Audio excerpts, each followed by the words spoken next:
West. Salute. West the business. It's the Damu and Kiwe Conversations, and we got the content. Y'all know us. We got 5 minutes. I can't be cursing. First 5 minutes. Hit that like button on your way in. Tell a friend, share. Let them know we got the content. Damu and Kiwe Conversations. Suge Knight versus Reggie Wright Jr. Pork Butt and Wack100. Y'all know we gonna flame these clowns up today. This is what we do. Hashtag expose the exposers. Shout out to my brother most scandalous Los Angeles TV.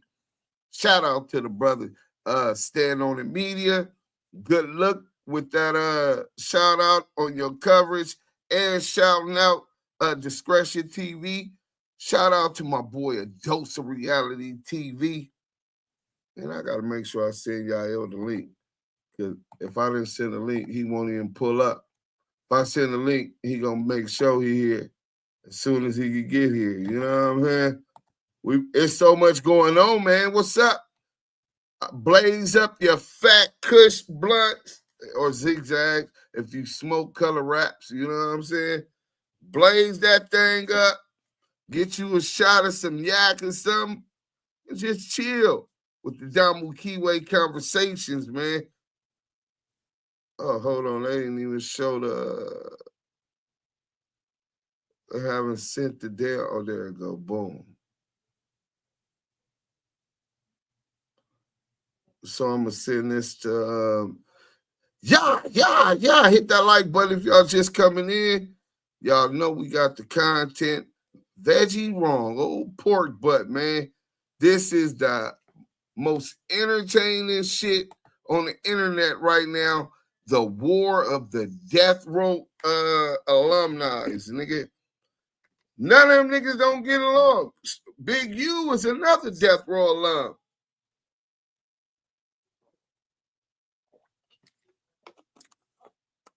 And then it keep coming up.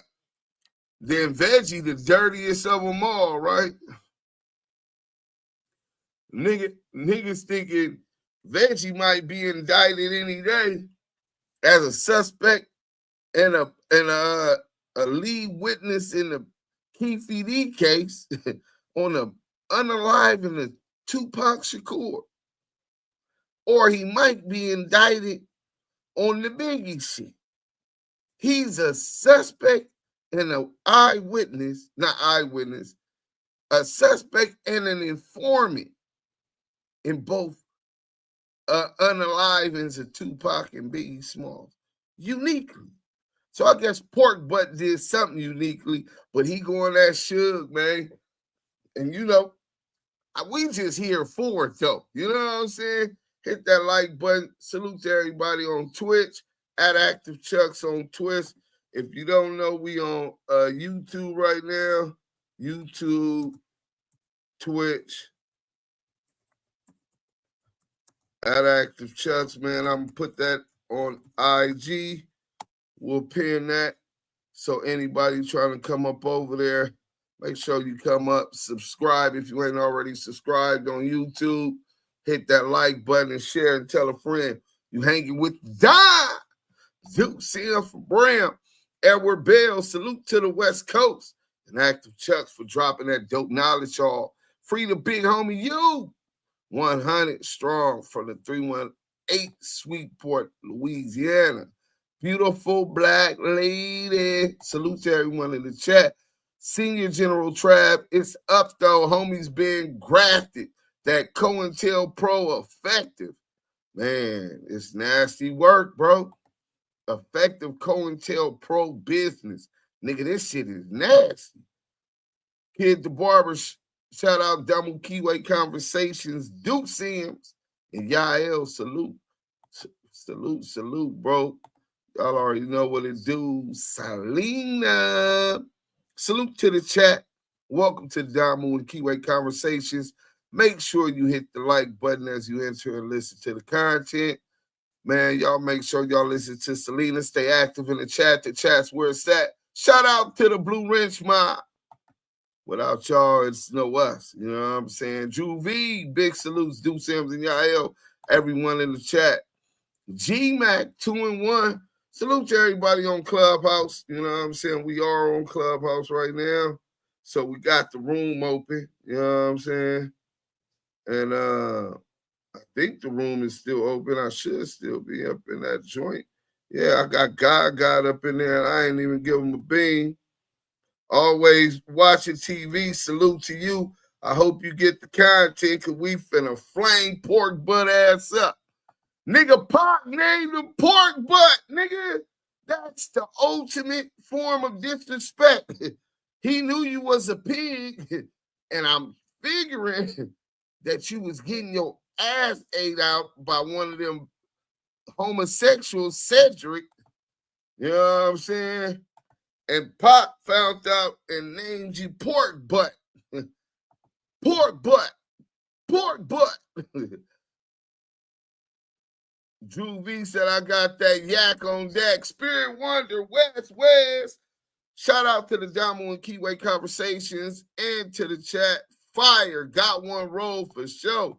Hey, man, blaze one for the nation. Wake up, drink up, light up.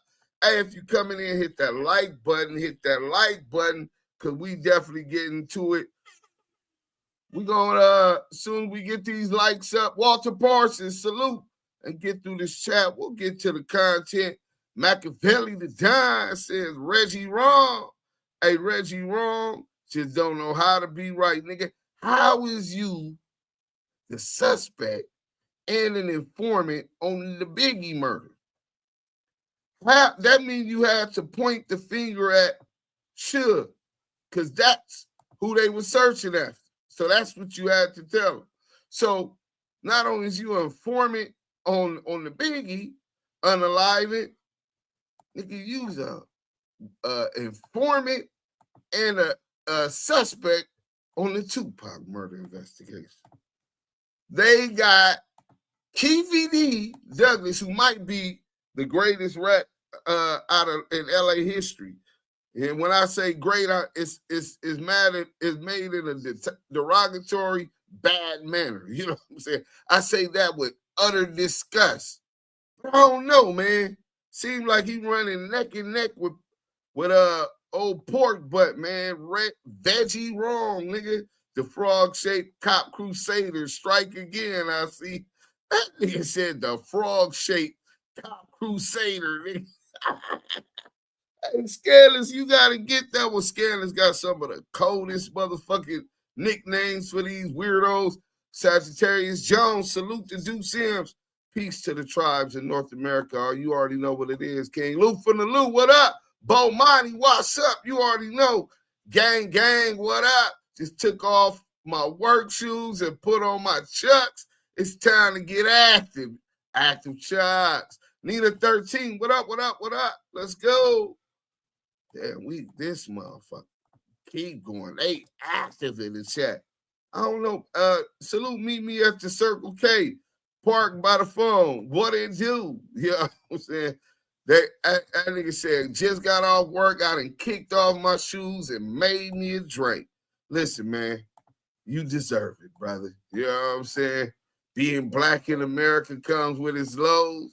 When you alive on this side of the 430 count, I mean, you got to celebrate life, because you got another opportunity to get your piece of the American dream. You know what I'm saying? Makita, Exotic Soul, salute. With that sexy accent. The sexy accent. So, I see y'all see what's going on. We gonna go ahead and get right into this, because we finna get this cracking. Damu Kiwe Conversations. Damn, where the hell is that damn video?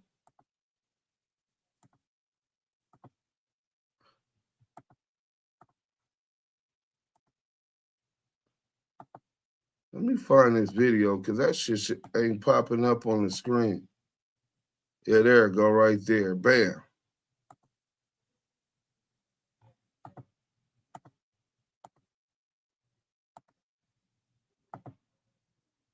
Scandalous Los Angeles TV. Salute to the GOAT. Go talk, nigga. My motherfucking dog. Let's get to it, man. Okay. You know, Reggie Wright was stealing. He had made a publishing company under my name, and he was just stealing all kind of shit, man. And, you know, we found that out, and now Snoop going through every corners of the Death Row catalog and just seeing like Alan Grumblot from E1 stealing. Oh, wow. You know what I'm saying? And Alan Grumblot, the same person, CS2 back always yelling. Veggie Wrong's always yelling. And it's a cold game, man. I broke that down yesterday about how Reggie not only made a company, Simon Says Publishing, and we all know Simon is Big Suge. Using his name, went to UMG, sent them letters claiming that they owed him royalties, trying to collect on his behalf with a company he made in his name. Straight fraud, right? Then after that, I said, damn, that remind me of what happened with the E1 deal, Koch Records.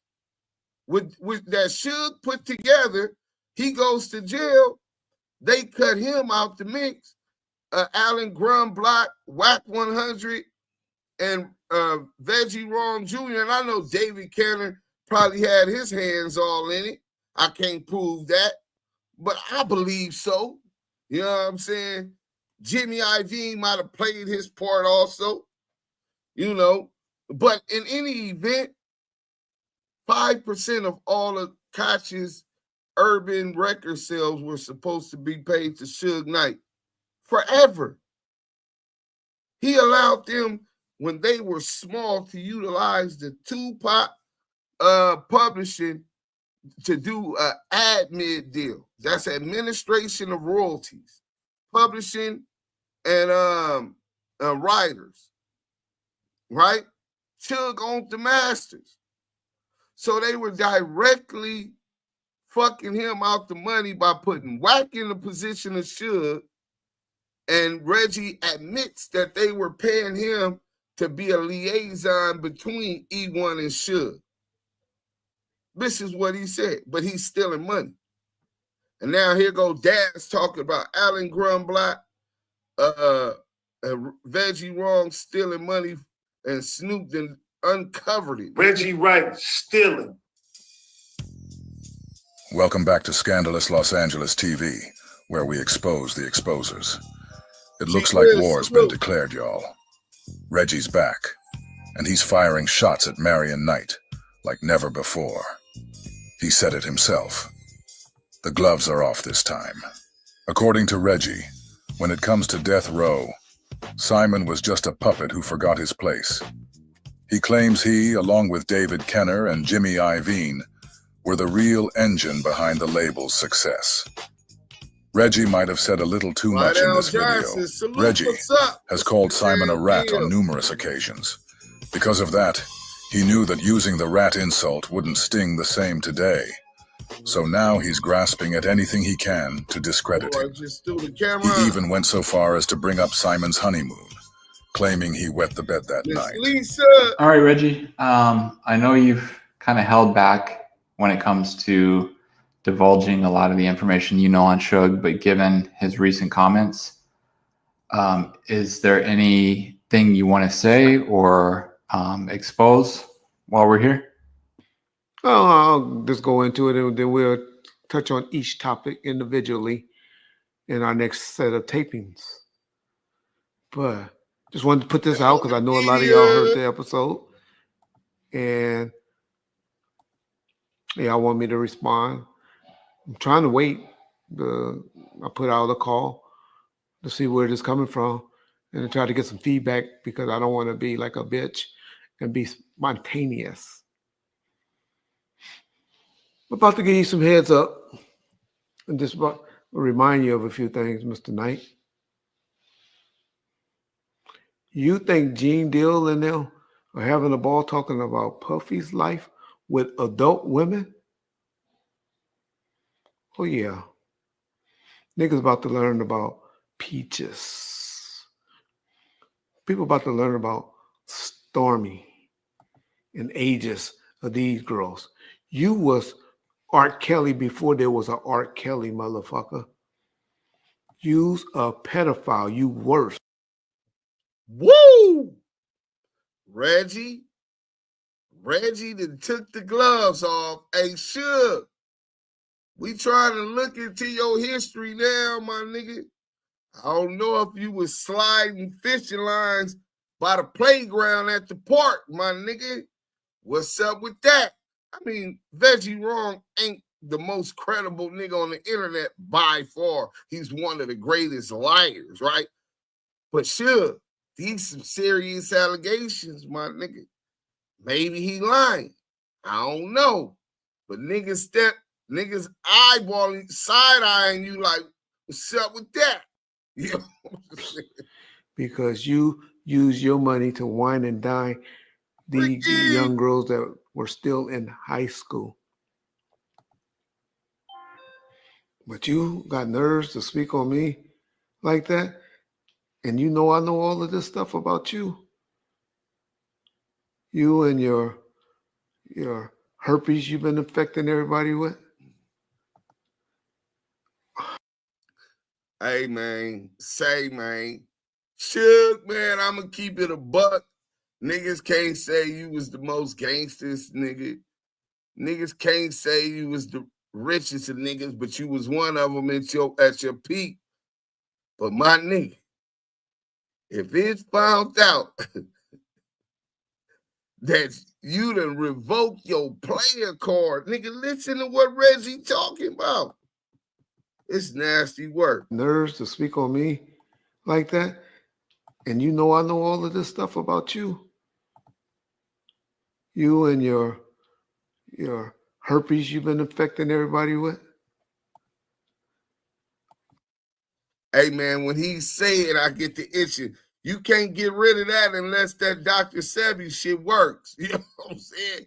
Hey, listen, bro. We not going to say the name because this nigga, we don't know how he seen this man's medical record. Unless he done passed it to his wife. Suge said he was hitting Veggie Wrong's wife before he had him. He said every bitch he ever fucked and put his dick in, Suge had already had the bitch. You know what I'm saying? And not to call Reggie wife a bitch, but this is what Suge said, right? So the nigga saying you got that thing, man. Hey, look.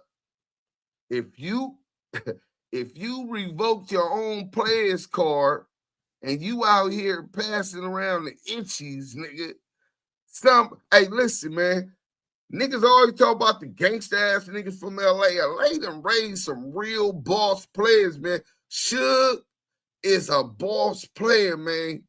If he got that itchy, my nigga, hey, you can't get rid of that. That kind of like take away from his player card, man. You done got what and then what?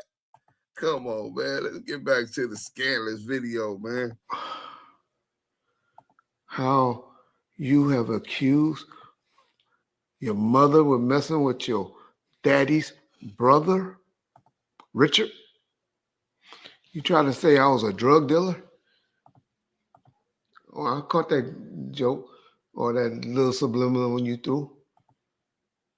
You forget the name you used when you got arrested in the parking lot of Larry Parker's for cocaine in your fucking glove box?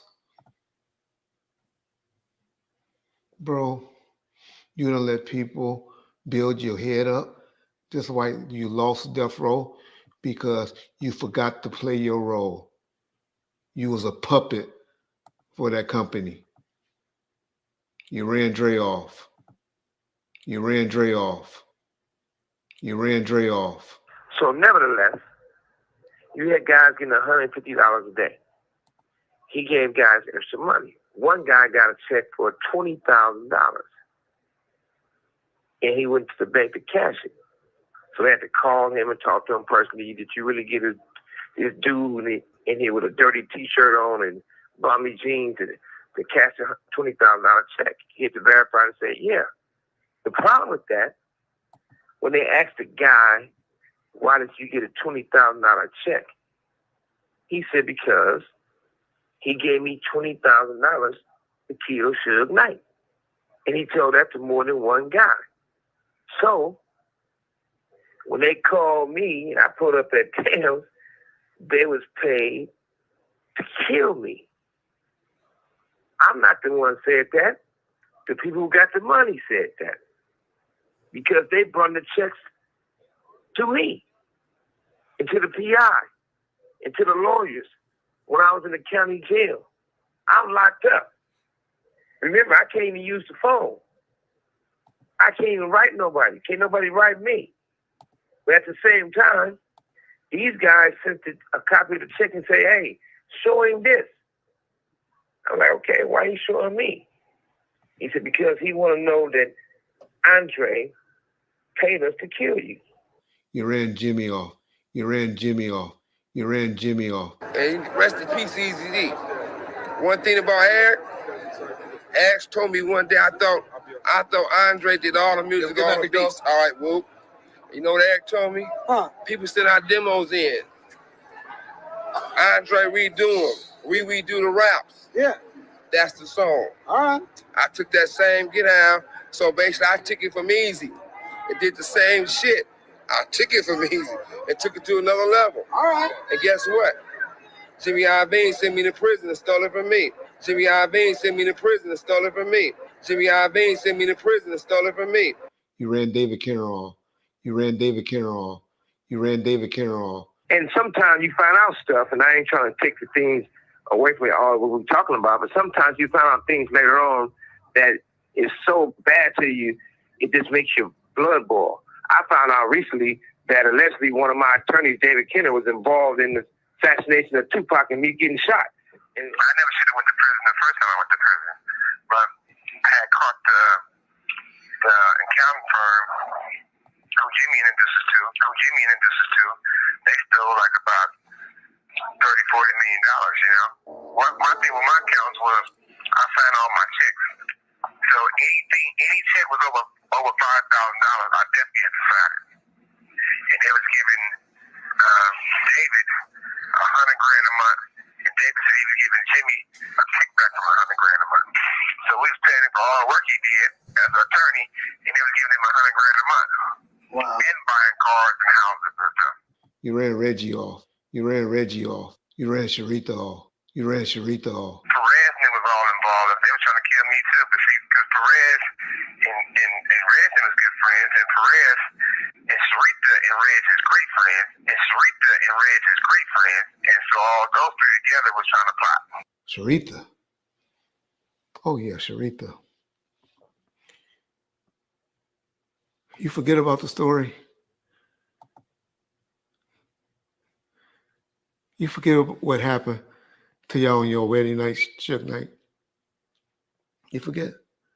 When she woke up, I always told her that was going to start off my movie.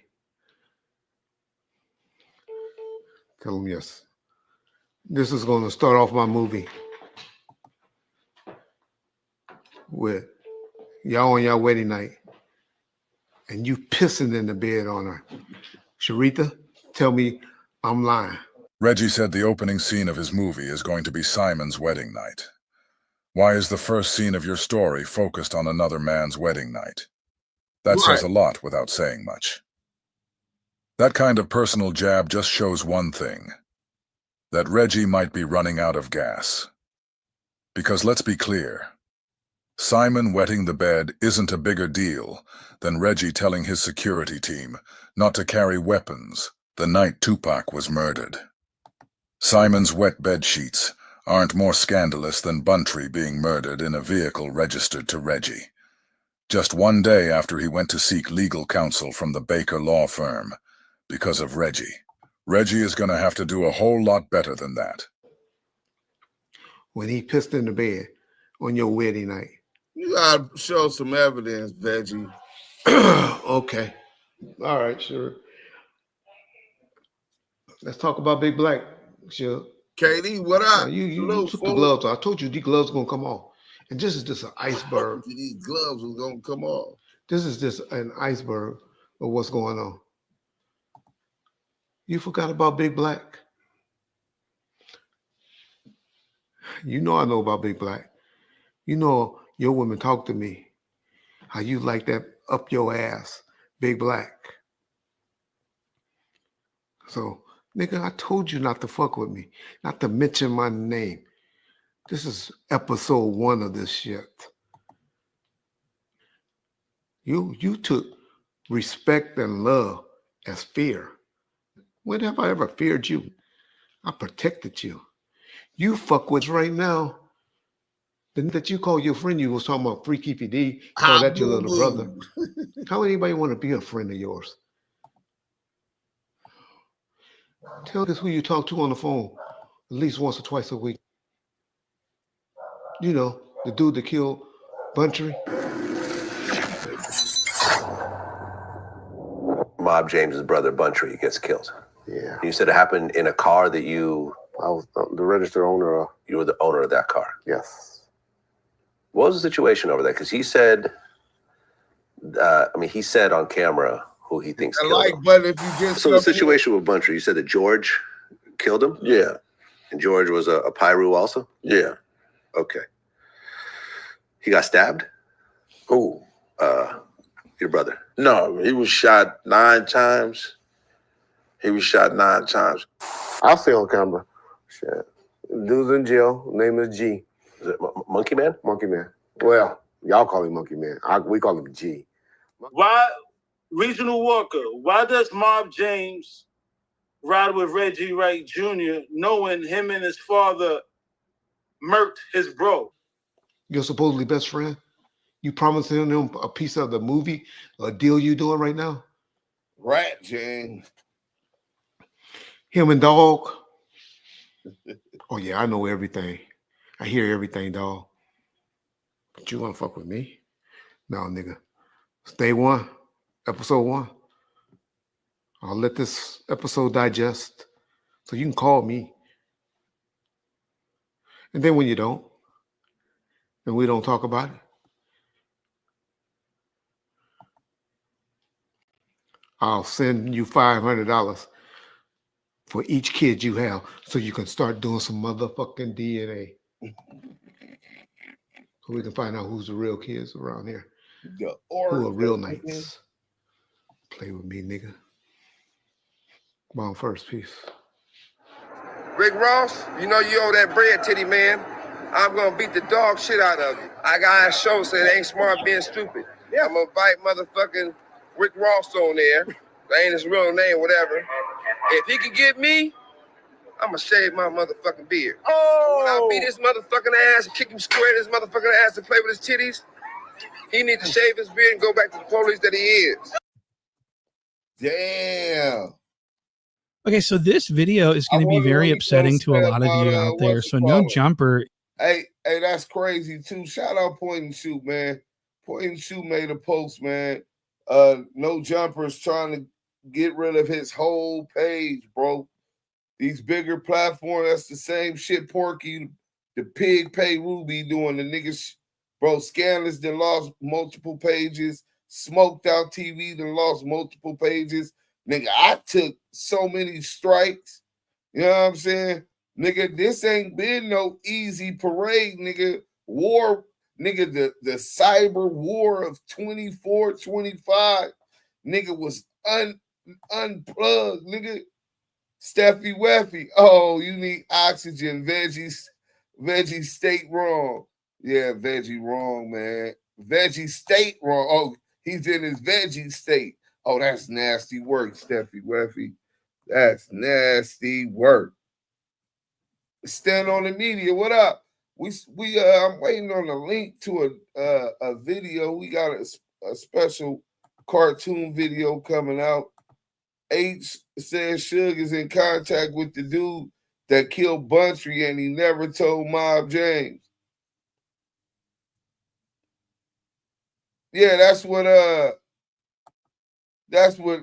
he's saying, but you can't believe the police, man. This nigga Veggie wrong. Bro, do you know who the Orca is? Let me go get the video on the Orca, my nigga. Cause y'all acting like y'all don't know who the orca is, nigga. Nigga, y'all don't know who sent to who brought Tanisha Swan to the Fed. Scandalous Los Angeles TV, nigga.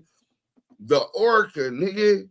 Scandalous Ben put y'all up on the orca, man. It's a video called the orca. Let me go ahead and find this video for y'all real quick. Y'all gonna appreciate it, man. Because it puts a lot in the context when you get to talking about Porky. You know what I'm saying? Wack100 strikes back. Is Pot Killer still on the rock? COINTELPRO Hip Hop Cops.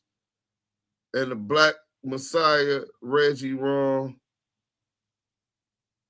Let me see, Porky. Where's the orca? Bow down and kiss the ring. This, I'm telling you, the orca, he brags about it. After Reggie, Wack runs from Deuce Sims after Reggie has spoke to him.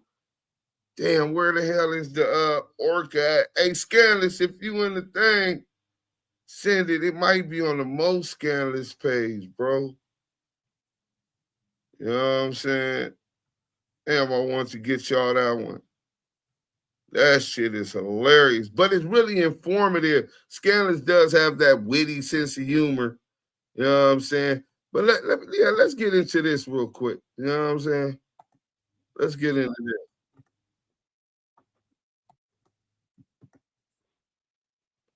Y'all want to know a little bit about who Veggie Wrong is, nigga? Nigga, he's the devil incarnated, spoiled, daddy's boy, crooked cop. Hold on. Let's get to this. Back to Scandalous Los Angeles TV, where we expose the exposers. The other day, Reggie and John down there at Bombfirst invited Don from the Dossier podcast and former FBI agent Phil Carson back onto their panel for a follow-up discussion of some sort, and of course it went left. I'm not sure why Reggie was bold enough to bring Phil Carson back on his panel. The first time Reggie brought him on his show, Carson ended up exposing Reggie's listeners to the fact that Reggie was a 137 source informant for the FBI. Well, this time, Phil is able to get Reggie to arrogantly admit that he helped the FBI put former Compton Mayor Omar Bradley behind bars. Once again, Reggie reminds all of us just who his loyalty lies with. For some reason in today's world, an informant of this magnitude is ignored by a lot of people and welcomed with open arms. People should make no mistake when it comes to Reggie Wright. He is unlike any individual that you have ever come across. Marion Knight entrusted him, and we see where he is today. Let's not mention Marion's entourage. We all saw what happened to them. Everybody except Reggie, he never had one shot sent his way. Even though Buntry was murdered in a car that was in Reggie's name, no one has ever managed to shoot a single shot at Reggie himself. He's been a suspect in multiple murders, including 2 of the highest profile murders in the history of the United States, Tupac Shakur and Christopher Wallace. Not only has he been a suspect in these murders, he's managed to be an informant at the exact same time, for the exact same crime. This is the man responsible for CS2 back. Okay, so that's that. For those of y'all that want to, we just try to give y'all information on current events that's going on, and I think Phil did a great job. Before we get into the Reggie and the Phil and Reggie being Phil snitch and all of that, and all of this, we'll try to take some more decent and mature questions from Phil while we got somebody that really knows this stuff. Or Don, we'd like to deal with them and ask them questions, and then we can deal with all you trolls. You know what? I want to clear one thing up though, really quickly. Actually, a couple things up, real simple. Okay. First of all, Russ Poole was a 137 confidential informant of mine at the FBI. Okay. Without question. Do you understand what he just said? Nigga, Detective Russell Poole, I forgot about that. Hit that like button. Detective Russell Poole was a 137 informant working against the LAPD. And they hit him with the heart attack gun in the sheriff's office, talking about the Tupac and Biggie unaliving. Oh, this is some nasty work, bro. I forgot that Detective Russell Poole was an informant for the FBI. Nasty work. Hawk, let's go. Okay, I can speak about that because he's no longer with us. He passed away, I think, in like 2015. It's a standard practice of the FBI, and it's one of the reasons why we oftentimes have very good relationships with informants, and people feel comfortable and safe coming to talk to us and provide information, is because back in the day, there were two kinds of sources. One was a 270 source. That was a qualification. And that's somebody that has something that they're trying to work off. Let's say, I arrested a guy on drug trafficking or bank robbery or whatever the case may be. And he now realizes he's up shit creek and he wants to cooperate, and he's willing to testify. That would be a mandatory requirement for him to be opened up as a 270 source. He has to be willing to testify. Okay? That's somebody that can get disclosed to the court, and we will put him up on a witness stand if we have to have him testify in a trial. The other kind of source is what they call a 137. That is somebody that we will not disclose. We would not disclose that to a judge, and we keep that very private. We don't use their name in reports, but we basically we treat them the same in terms of when we get information from them. We do our due diligence. We corroborate things, because you never know if somebody's trying to cooperate just to kind of hurt a competitor or another company or get back at somebody. But Russ Poole is a 137.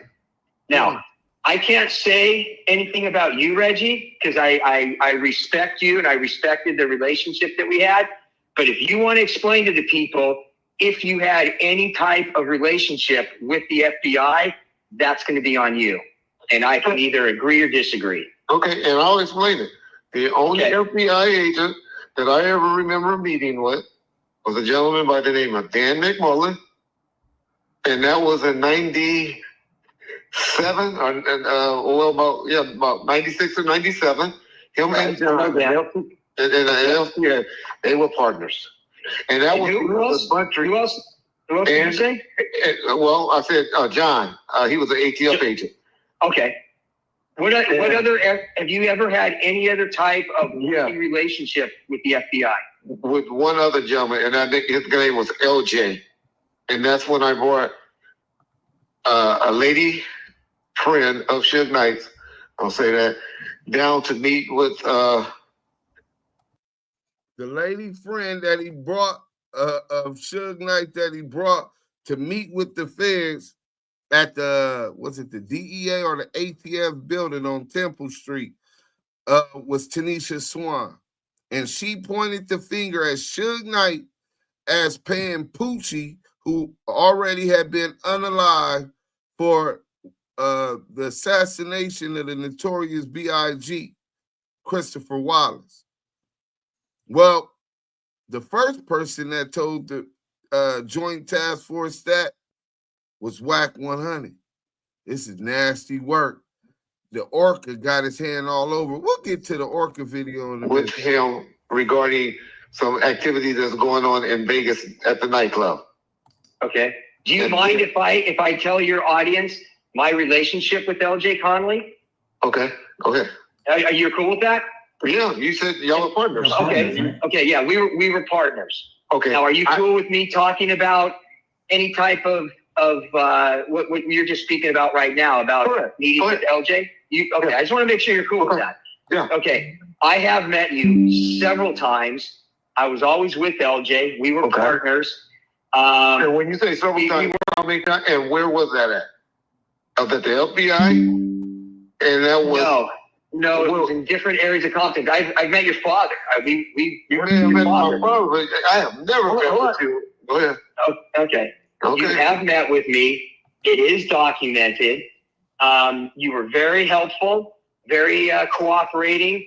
You provided a lot of good information. We did several different operations, including, I think we even talked about it a few weeks ago about the information that you provided that you said over to something Vegas. about, you said something, not the Vegas thing, because you said something about a raid where Suge Knight got arrested or That's got something raided. separate. That's something totally separate. What other operation then? Tell me the other operation. The information you provide. Go ahead.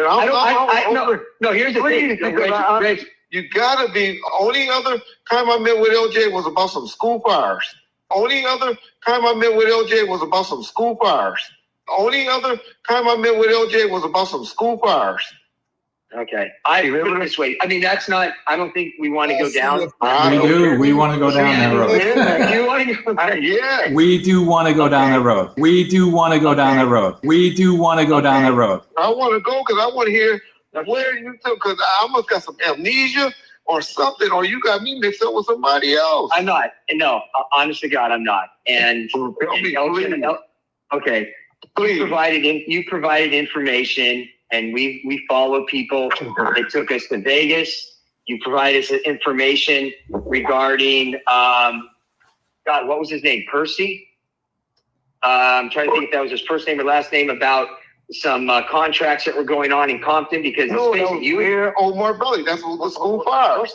Okay. The school fires. Let him finish, Reggie, and then you talk. We're getting there. We're getting there. Yeah, but we met here. Omar Bradley. Correct. Okay, well, I'll tell my stuff when he tried to hire or give some money for a security contract regarding school fires, and was going to try to set up a guy that had sued me that I was trying to get. His name was Leo something, and they were trying to get me to bribe or to give them some kickback. Omar Bradley said some kickback for a school contract, and that's what I'll talk to LJ about.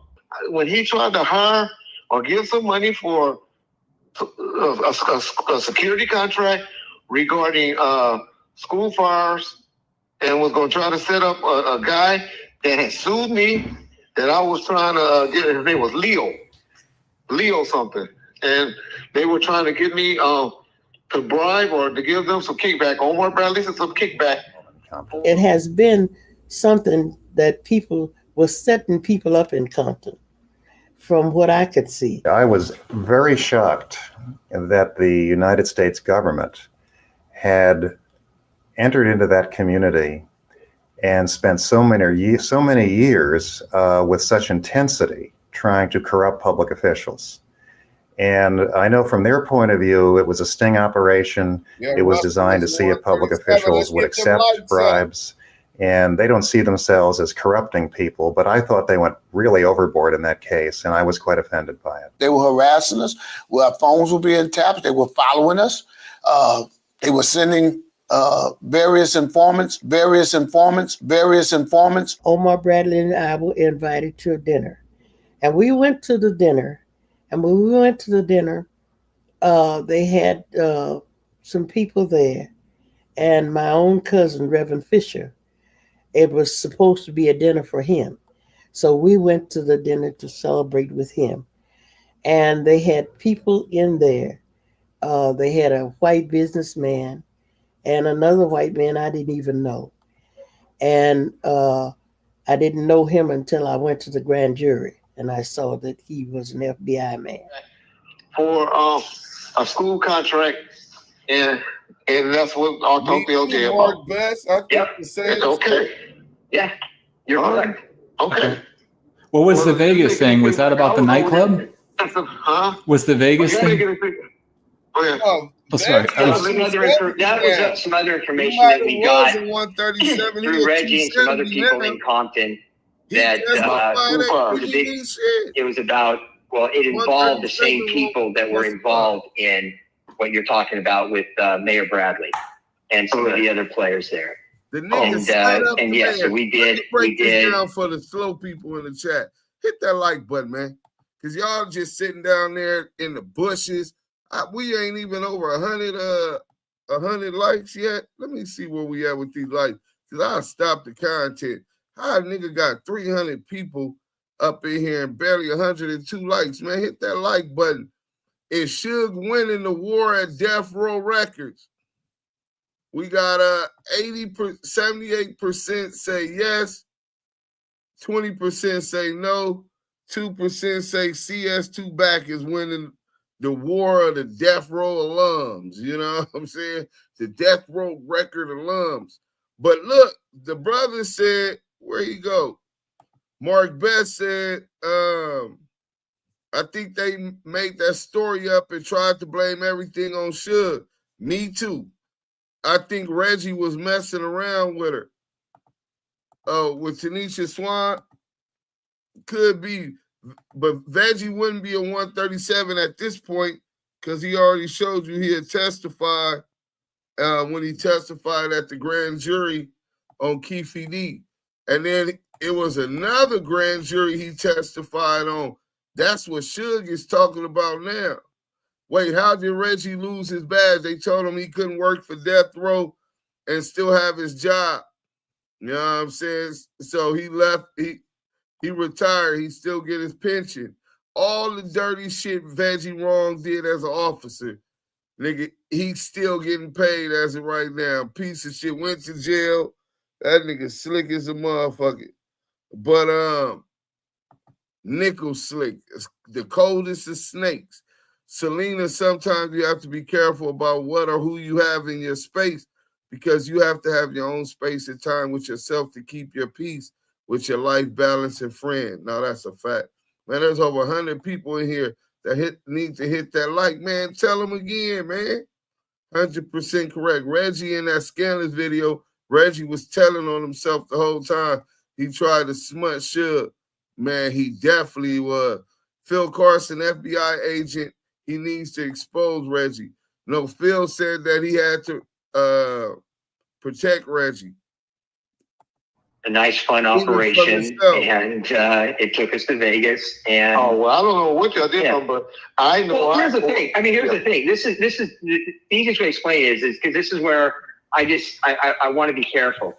When somebody provides us information, whether it be a source or somebody that just is a citizen that just feels like they're doing the right thing, we don't tell those people like updates or tell them, okay. Oh, okay. I understand. That's all. Yeah, I was trying to. Yeah, let's get Reggie Wright Jr.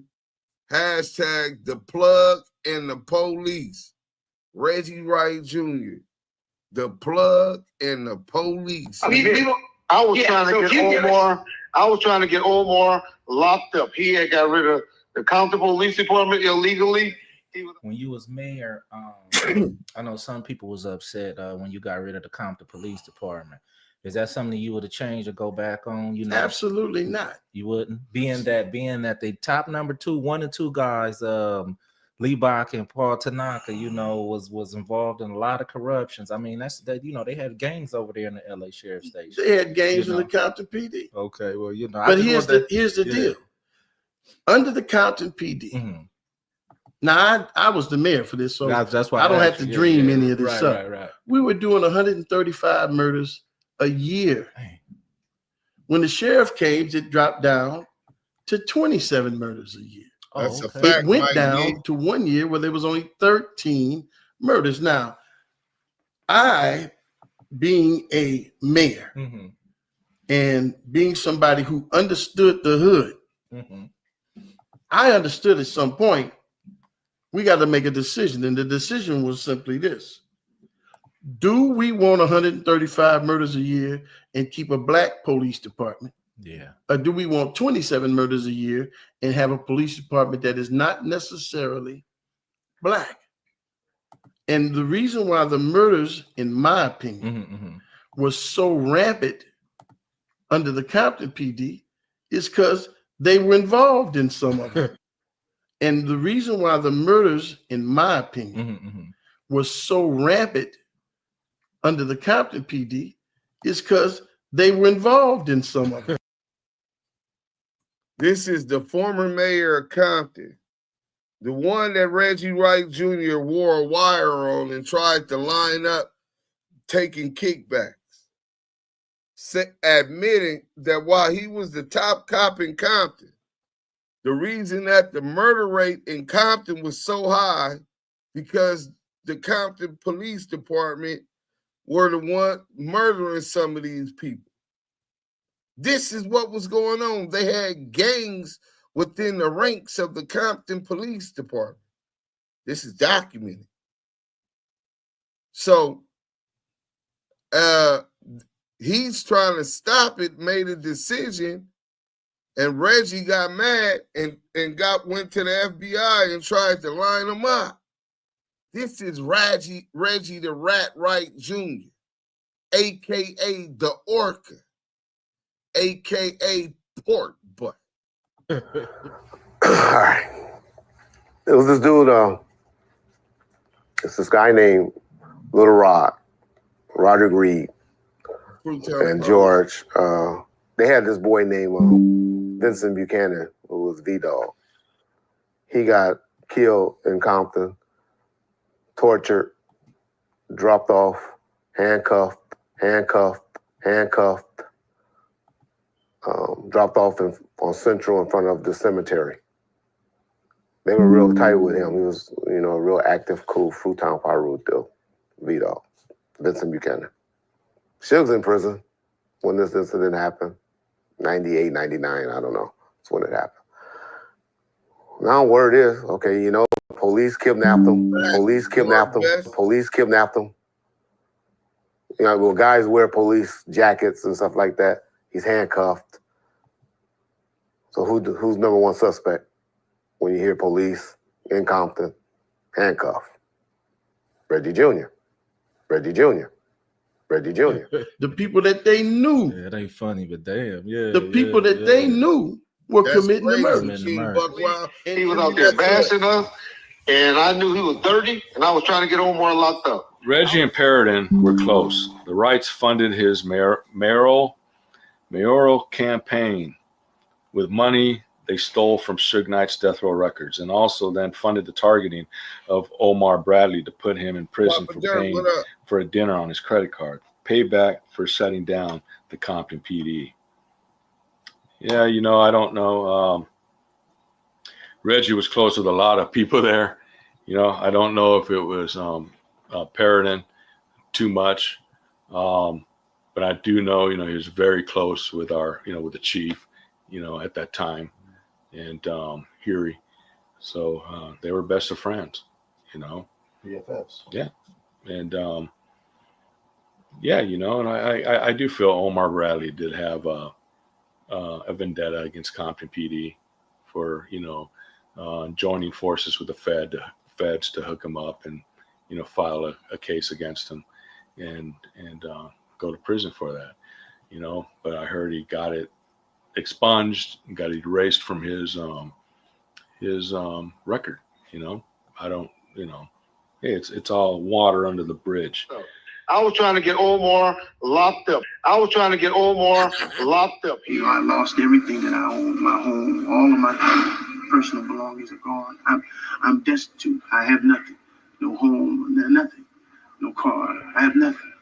And when people have the capacity and the ability to reach out and take you from your family and strip you from your dignity and take everything from you but your God, these are very powerful people. These are very powerful people. These are very powerful people. And I'm afraid of them. I don't fear them, but I'm afraid of what they'll do if I talk too much. He had got rid of the Compton Police Department illegally. This is how disgusting Reggie Wright Jr. is. Yeah. He just said he was trying to get Omar locked up because he illegally got rid of the Compton PD. Omar Bradley just said that under the Compton PD there were 137 murders a year, but under the sheriffs it dropped to 27.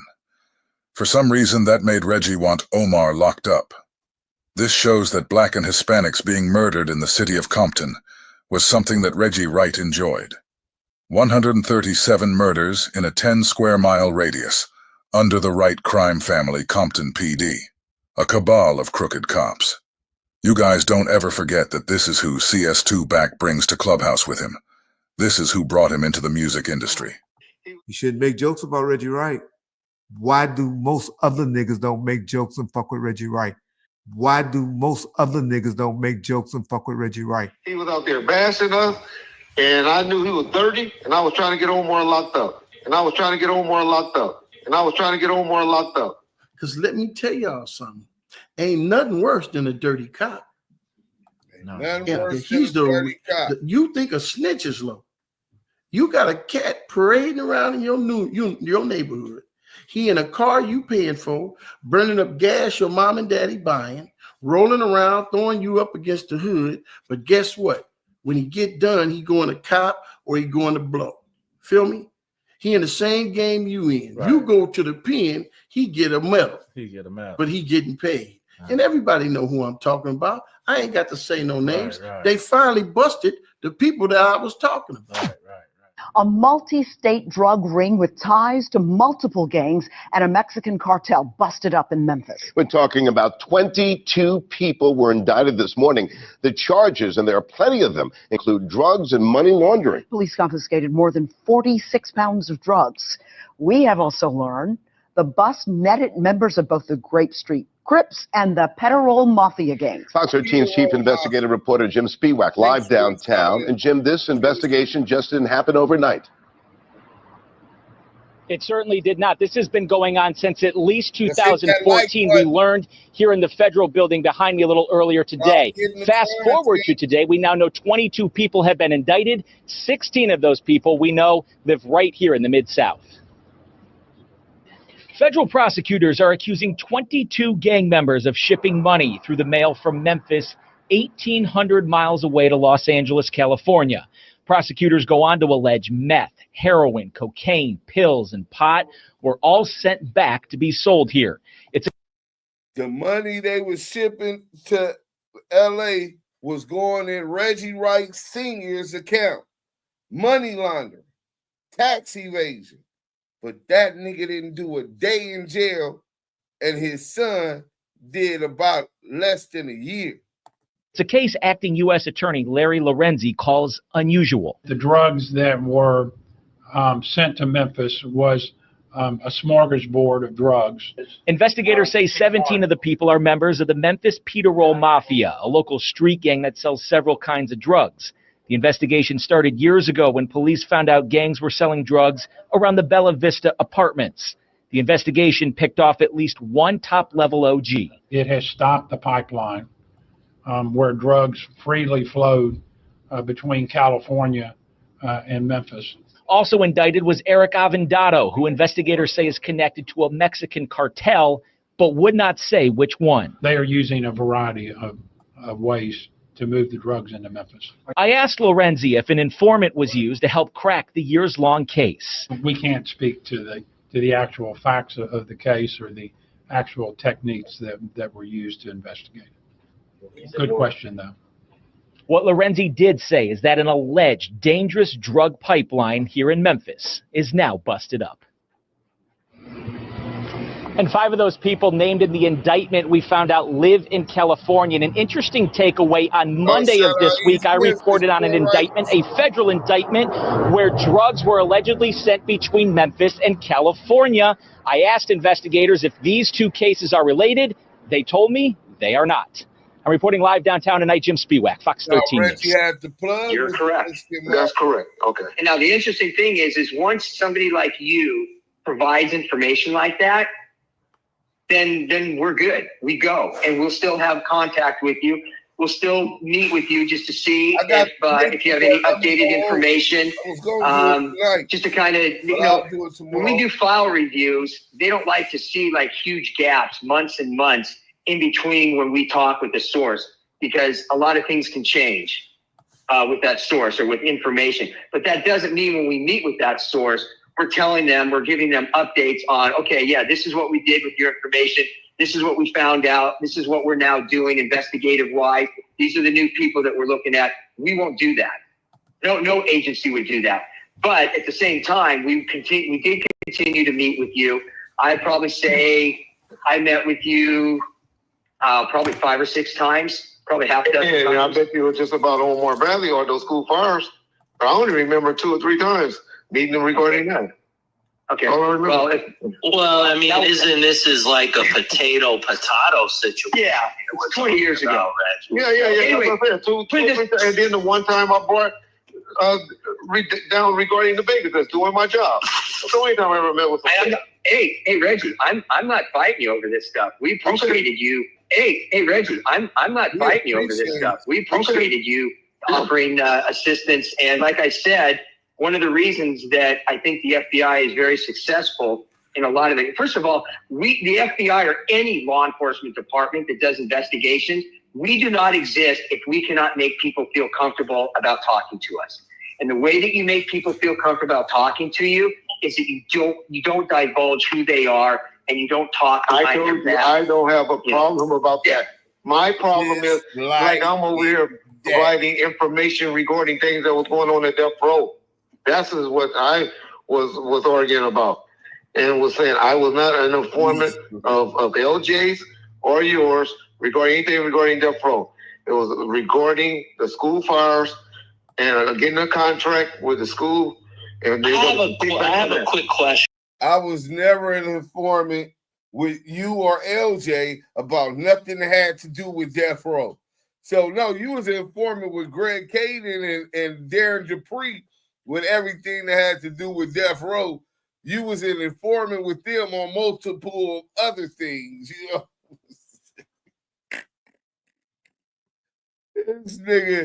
This nigga ain't saying I wasn't an informant, period.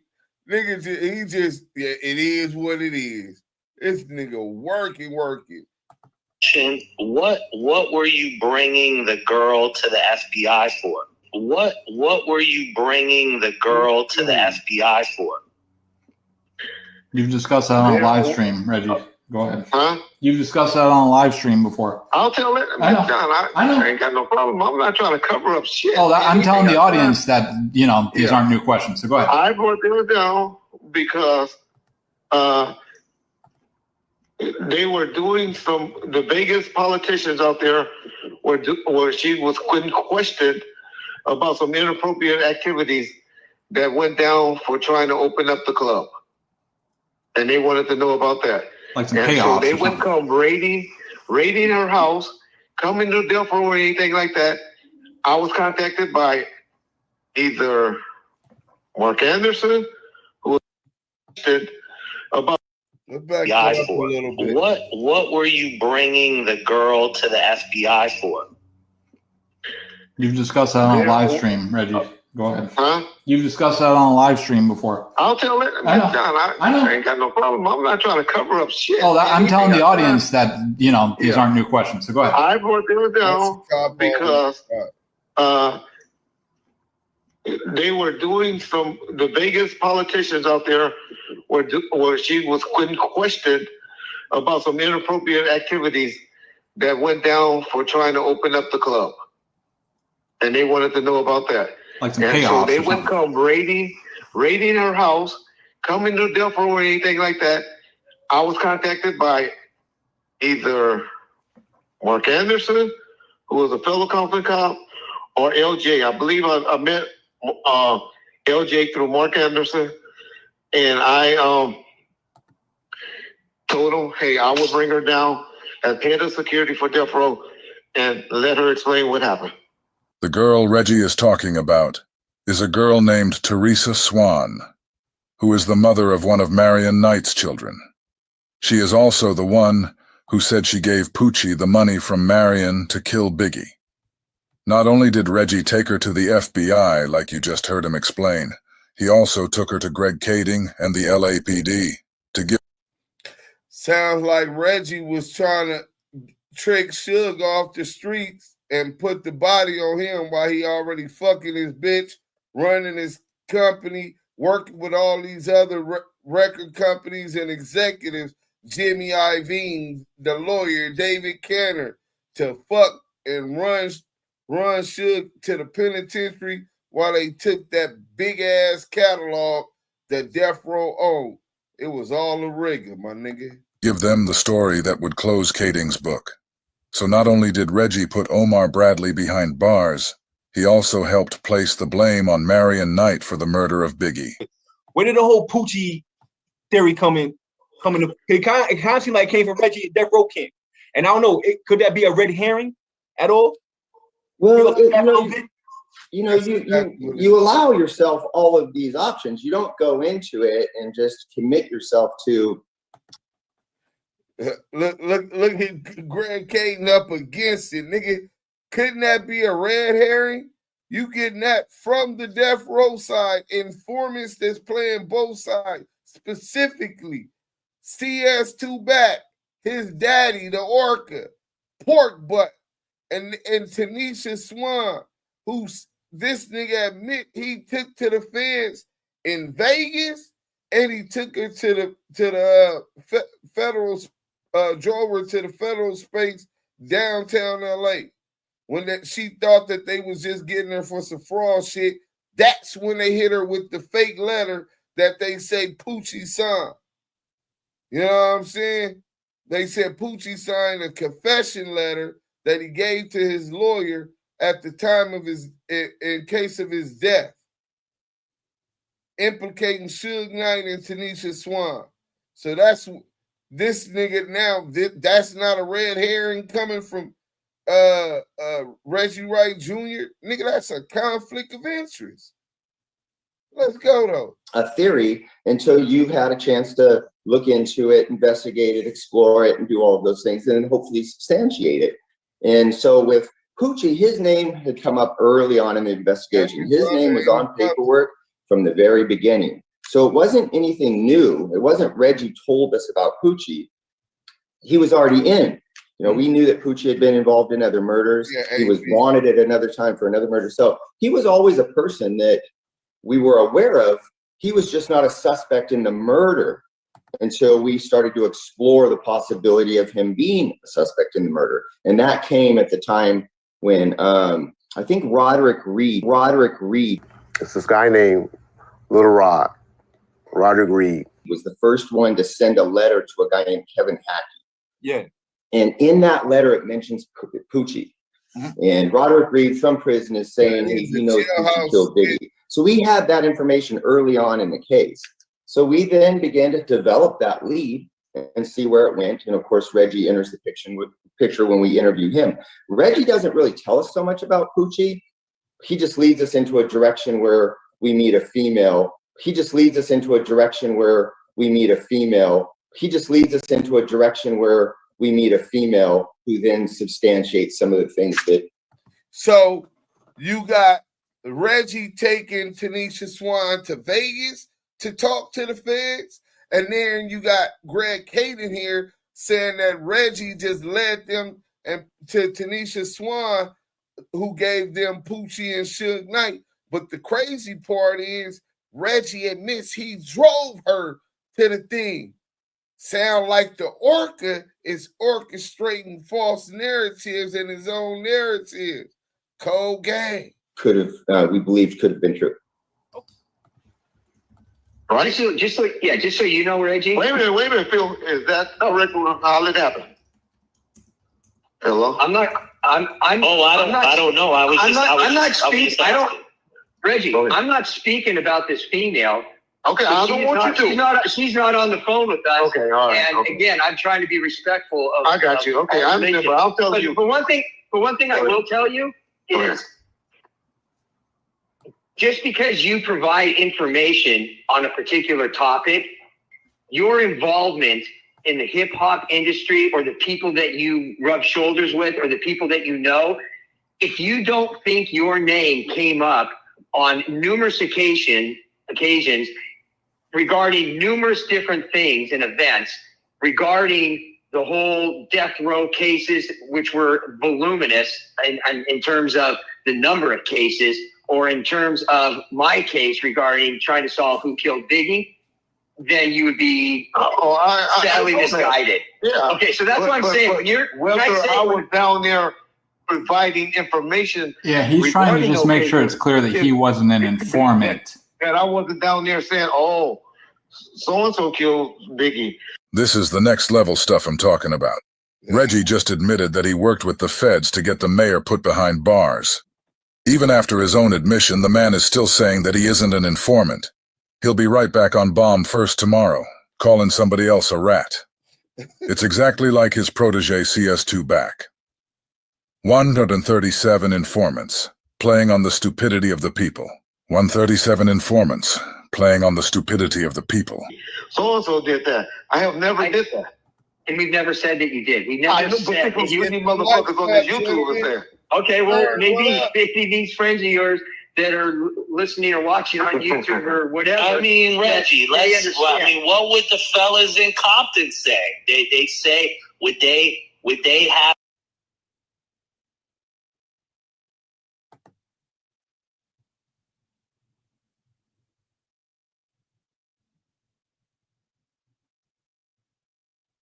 What happened? Is that it?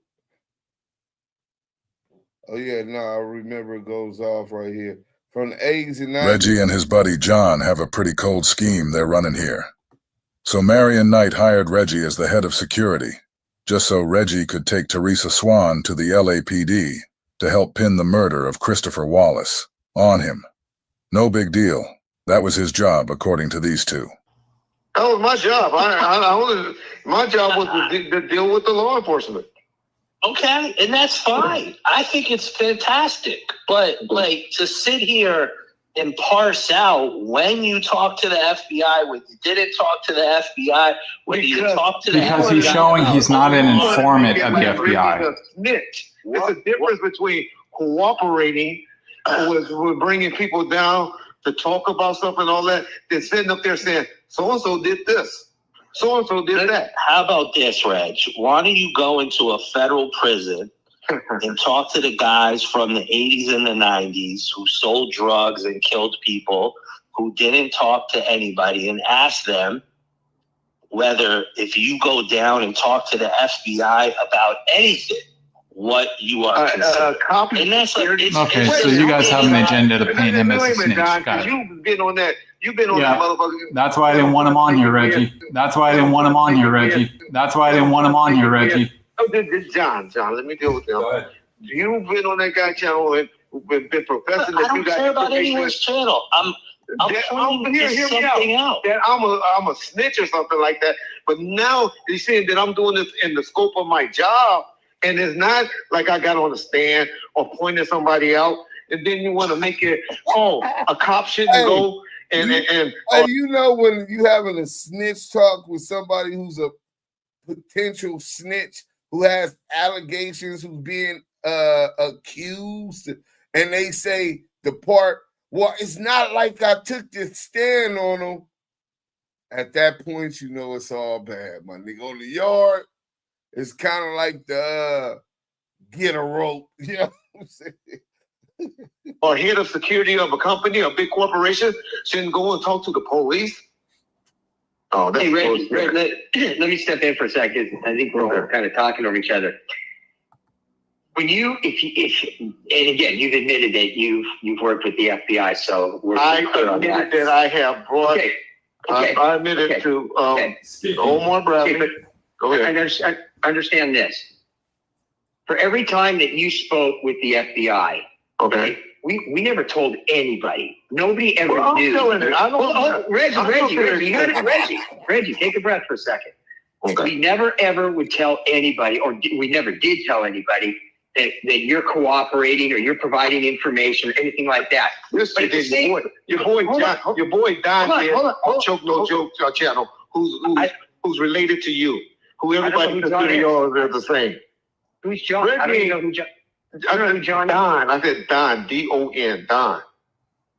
I'm talking about Don.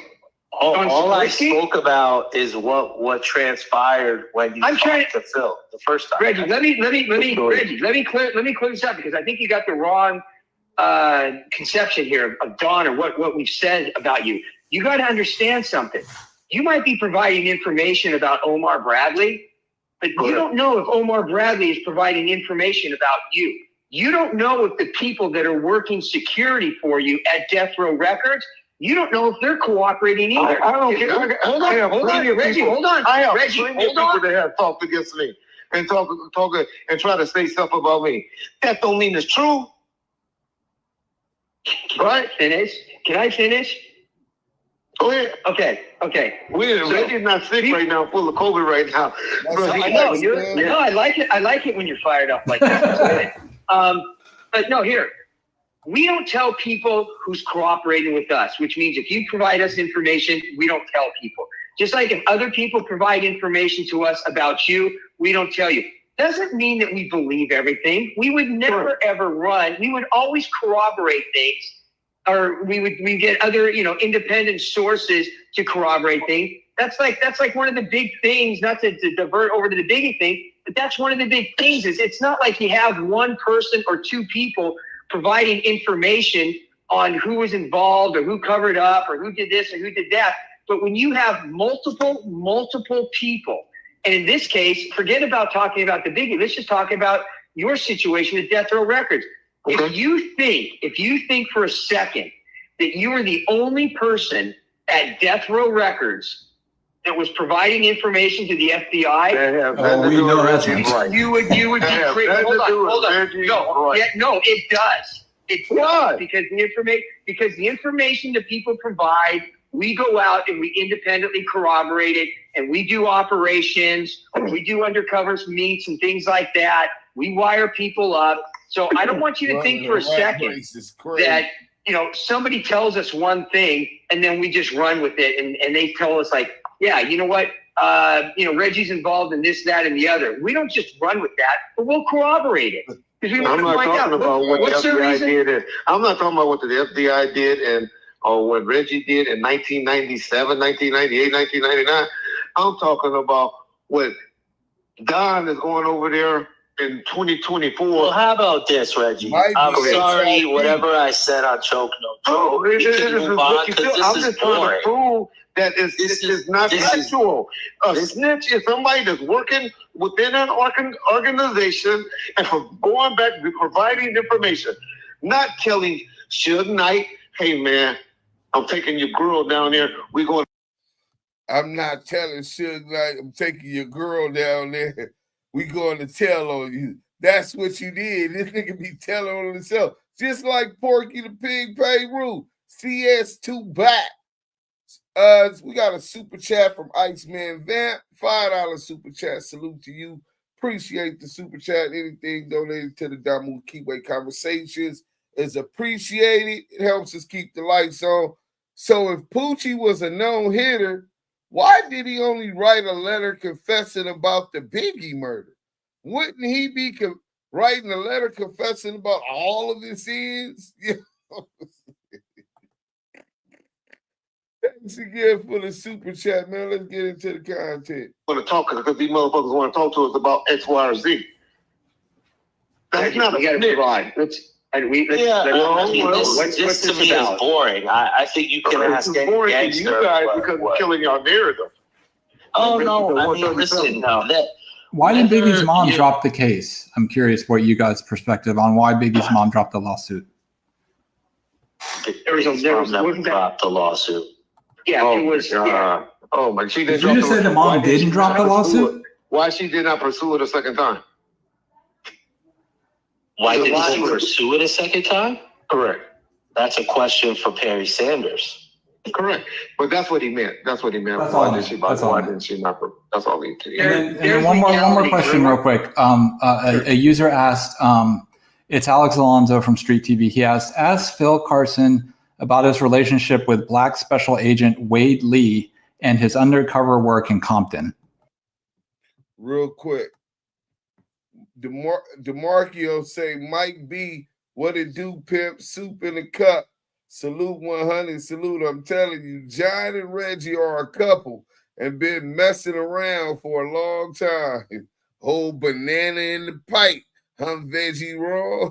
Thanks for the comment, DeMarco.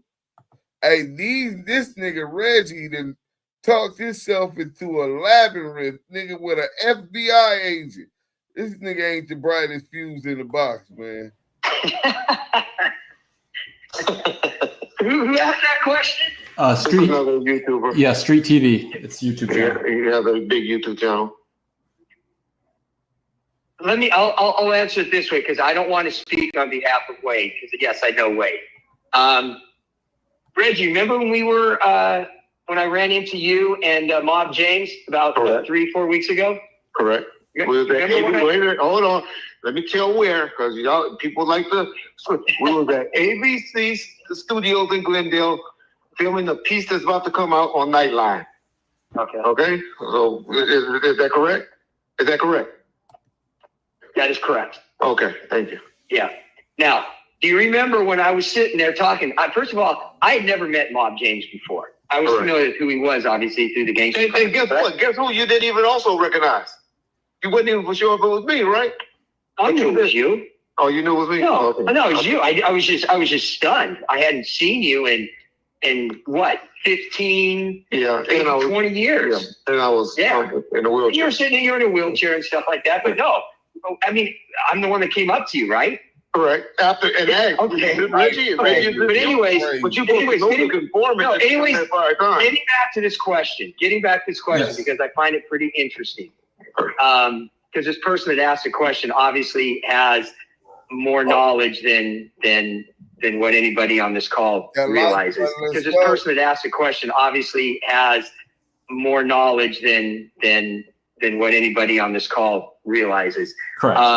Remember when I walked up to you and I walked up to Mob James, and one of the things that I asked him, I said, "Hey, do you recall the name Wade?" And I asked him that. And he just says no. Okay. Well, he should. And I'm gonna leave it at that in terms of one of the things that I know why Street TV. Now I know why Street TV. Yeah, now I do too. And I know now. That's why I was ignoring. One of the things. Here's the thing. One of the things that I wanted to do, and I had mentioned this to Don way early on. And this is when Greg Kading was always on. He was on Gangster Chronicles and Vlad TV and stuff like that. And I said the only way that I would go on Gangster Chronicles if they had the entire crew there, and I would go down the line and I would put each one of those people in a corner and ask them questions and see if they were going to tell the truth or lie in front of their own homeboys. Because I'll tell you what, every one of those guys on Gangster Chronicles has a story, and it's not a story that they want to get out. I'll leave it at that. So for this person to ask, hold on. Hold on. You talking about Reggie Wright in Gangster Chronicles, or you talking about the Gangster Chronicle now? Or you just talking about Reggie back James? then? No, I'm talking about back then. So you talking about Alex? So you talking about Alex? I'm talking about all those guys. Hey, trust me. Reggie story, we done told. Is there any more to this Reggie story? That situations, I don't know what happened, like I said, from the time we met, but the only times I ever talked about anything to Phil or LJ was regarding. Yeah, we cleared. I know that, but you got that nigga on the defensive. We got a super chat from Drew V, $20 super chat. Salute to you, King. Appreciate the donation. Everything given to the Damu and Kiwe Conversations is appreciated. For gasoline, so you can stay flaming these rats. Duke Sims the dime. Ain't no question, man. Appreciate it. Let's get back to it. Stay active in the chat. Hit that like button. If you Reggie, go back and say shit like that. Reggie, get off this thing about using this just to try to clear your name or promote whatever. I'm letting you know. I'm trying to promote. I don't need 573 people in the chat sale for that. I get. First of all, Reggie, I get this in a half hour, so I don't need this. Okay, first of all, since you brought it up a couple times, let's just speak the truth here, okay? Okay. 500,000. And I've seen the analytics. I have the data. Over 500,000 subscribers to the dossier. So every time you try to crack a joke about saying we only had 1,000 or there are only 1,500 people, you know what? That's a lie. And you don't let me say this. I was talking about your choke no joke friend. I don't know what you get on podcasts, because I don't know how to read motherfuckers podcasts. So just let that go. Why do you care about him so much? That's so weird. Like, because I hate people that trolls Reggie Wright, and then people that go over there and support them, talking about Reggie's an informant because Reggie doing that for a motherfucker that don't even know what he's talking about. But we moved on from it. We moved on. I got it. Take more questions. Okay. Take more. Come on. What's the next one? Listen, hey Reggie, I'm apologizing to you. I'm sorry. Let's move on and take more questions. I think this is interesting. We already had one interesting question about. That was a hell of a question, by the way. Kudos to that person, because they obviously know more than. Yeah, and they hate James, so Yeah. That's probably why they asked. Okay. There you go. All right. Next question. All right. You got one. Before they get to that, we got the Kiwe pop star in here. We got the Kiwe pop star in the building. How you Man, dudes, Damu Kiwe Conversations, brother. Blessed to the chat. You already know that's where it's at. Salute to the Blue Wrench mob that's on their job. And if you're a friend that tapped in because of a friend, make sure you like, comment, and subscribe to this hot content. Man, y'all see this. Y'all see what's going on. Damu Kiwe Conversation, Suge Knight. Y'all see the title. Do Sims the Don. Y'all L the Kiwe pop star. Bringing y'all the receipts. Voices of the culture. Damu Kiwe Conversations. The homie Lil Don D from Villain salute. He said, "What's bracking, champ? Blood Carmen came and bit blood in the ass. You know what happens in them USPs, B's 100. Yeah, bro. You already know, nigga. From Lompoc to Victorville, nigga, Lompoc when you was nigga was pushing that knife. Baby Don, Lil Don, shout out to Baby Don too, that's the homie. You know what I'm saying? But Lil Don, Hooper Rock, oh yeah, them niggas was up there active, the villains, salute. Let's finish this real quick though.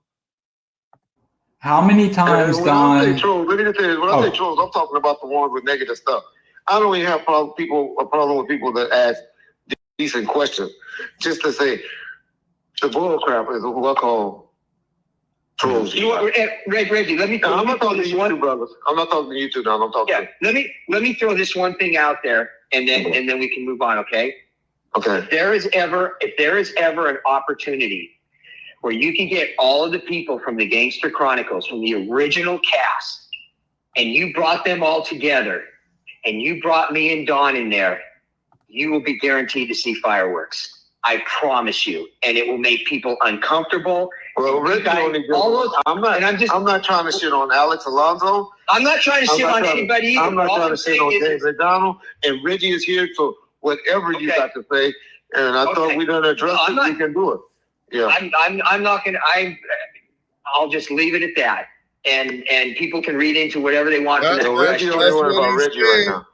Okay, well, that's anybody else want to deal with that's fair. Yeah, that's it. I mean, by the way, I like like you told me not to bring up. Just, like you told me not to bring up other people into it. They're not here to defend themselves. That's why I'm not talking about them. You don't know what I'm talking about them. No, I just said if you want to get some fireworks for your podcast, I don't get all those people together. Fireworks. I know what you're about. I'm sure you're doing just fine. I haven't said a word about any of them. Not a word. You just said there'd be fireworks if you get them in a room and corner them. There'd be fireworks, and I guarantee you. But the insinuation, it's the insinuation, Phil. Let's go. What else? You say we're going to have some questions. Sorry. Phil, and then this is Phil. Do you believe Reggie Wright Jr. or Reggie Wright Sr. had anything to do with the murder of Biggie Small? No.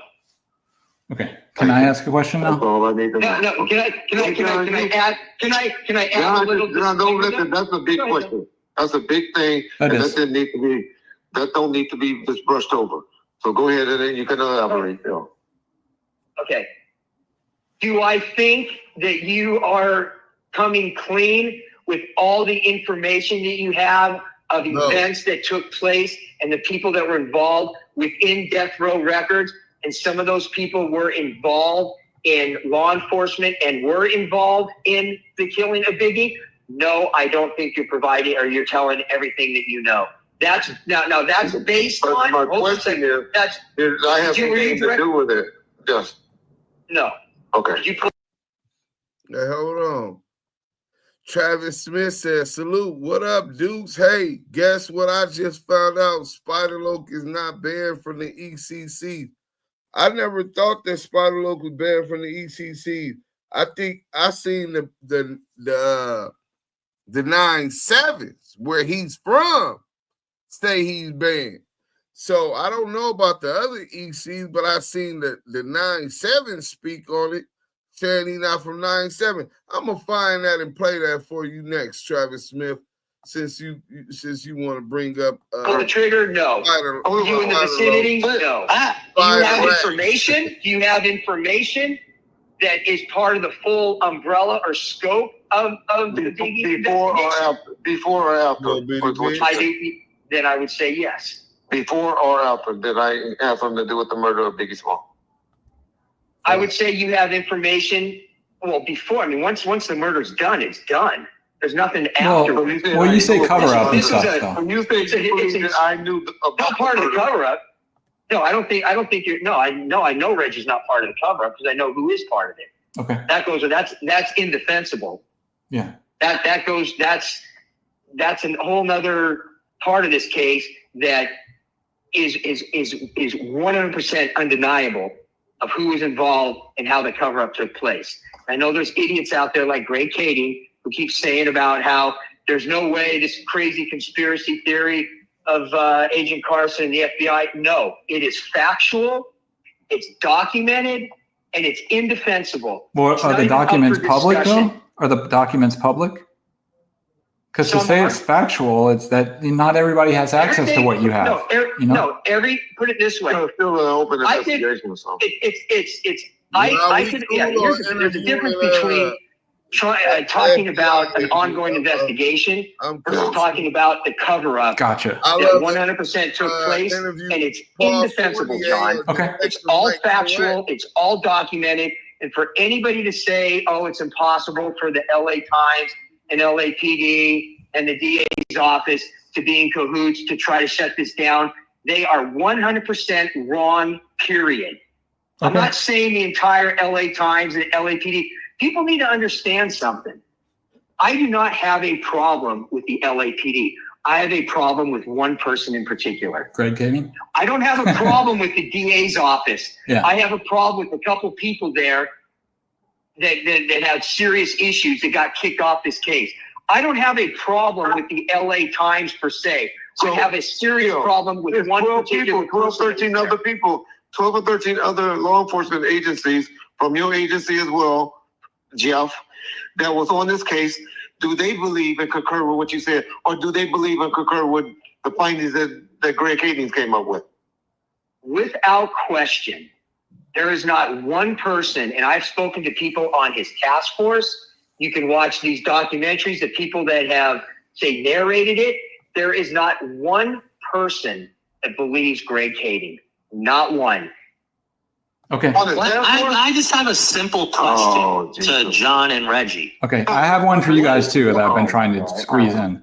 But go ahead, Don. What exactly do both of you think transpired? Can I answer that, Reggie? Yeah, that's easy. We told you. Everybody told what murder rap findings. I'll say this, Don, and this was what I was one of the questions I was gonna ask you guys, but the reason why I believe murder rap's findings over what you guys are saying, and I'm not saying you guys are wrong or you're lying or whatever, because I don't think somebody's washing their hands or doing something crazy, but is there's a confession. I would love to get you guys' take on how do you explain Teresa Swan's confession? Oh my God. Just Don, and this is for Phil, not Don. Don, you have no experience. This is for. Don't say this is insulting. This affects somebody's life who has kids. It's not insulting. That's the year of bullshit. That's why it's insulting to you. That's why. You know what? You guys are fucking clowns, both. I told you not to let him on, Reggie. I just brought your stupid ass on here. You're a clown and a rat. That's who you are. You're a fucking rat. Your mama. And you called Reggie and begged to be on this channel for the last 3 months because you guys have no fucking views. Another character you'll appreciate who very recently also has decided to continue to have his own mouth and speak publicly online in videos is Reggie Wright Jr. Of course. Yeah. Where, and I know you've done so much work around this. why do you think he continues to partake in conversations, innuendo?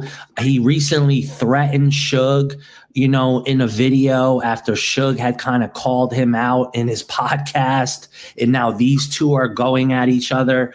What is your interpretation of why someone like that would just continue to talk? Is he just an idiot, or is there more there? Well, it's both and. I mean, yes, he's an idiot, but he has motives as well. I mean, he definitely felt threatened by Suge and has a lot of animosity toward him. Suge, and he, you know, but Suge knows stuff about Reggie. Of course, Suge would have to admit his own culpability, but he certainly knows things that, I mean, he could tell the feds in particular about various things Reggie did, mainly, I mean, not just mainly, but certainly to hide assets of Death Row Records. And I mean, that's for sure. I mean, the feds already know it, but I think that Reggie has managed somehow to play everybody off against everybody else, and that includes law enforcement. He is he's an informant / suspect in all of these crimes. You know, he's an informant / suspect in all of these crimes. You know, he's an informant / suspect in all of these crimes. So, and they've, for whatever. An informant / suspect in the murder of Biggie Smalls, in the murder of Tupac Shakur, in the murder of Montreal, and a whole bunch of other ones. This nigga's an informant and a suspect. Hit that like button, man. Let me see what they talking about in the chat before I get to this video where Damn called the bull an idiot. Veggie, you an idiot. AB, salute, be safe too. Hit the like button, it's appreciated. Travis Smith sound like some aggies arguing over who man Suge is. Hey, listen, Travis Smith, it might sound like that to me too. I'm not going to disagree with you there, but I definitely don't believe what you ain't buying what you selling about them 9.7s. You sound like you a friend of old Curtis, you know what I'm saying? Yo, Spy Deloke. You forgot he told me while begging to be a member of the Damu and Kiwe Conversation and have his position as a founding member once we got it cracking. You didn't hear him say, I'm compromised. I told Reggie Wright this. You compromised. You on the phone with Reggie Wright Sr. and Jr.? Yeah, my nigga, I don't think all the coast is going for that. But look, I can't speak for all of them, but I know what these niggas were saying. Let's get to this. They got something going on. I don't know what this is about. Adam, I want to interview, so shit. Woo! Spider, Norvell. Okay. Hey, you got a circle full of homies. Hey, you already know what's going on, man. Happy Hood Day to the homies. You know what I'm saying? Stay blessed, everybody. It's Money Bad Roll. Real quick, no more pretending, no more putting on for the world. I just want the world to know, hey, what's up with SBR? Hey, good, man, from 9-7. What'd you say, homegirl? He ain't from 9-7. What'd you say? Hey, oh, shit. My name's from 9-7, cuz. Hey, EC, cuz, we don't do the internet shit, cuz. You got your working papers a long time ago, you goofy ass nigga. See what I'm saying? Talk to him, huh? You know what I'm saying? Cuz ain't from 9-7, cuz. We from 9-7, homie. We from 9-7, homie. All the time, homie. The homies here, we from 9-7. You don't come to no hood, no none of that, homie. Cuz ain't from 9-7, homie. We up here with the coasters. We coasters. You know what I'm saying? And even the homegirls, ain't just me. Damn, even the homegirls. So yeah, bro, whenever a nigga say and go public and make a statement, an announcement, a public service announcement that you no longer from the hood, you know what I'm saying?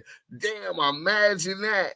And you come on here trying to convince us without that dude coming back on here and saying the same shit and saying, nah, you know what I'm saying? We got into some other stuff. Nah, what happened to the public service announcement, brother? We don't believe you. You need more people. You know what I'm saying? And the homegirls.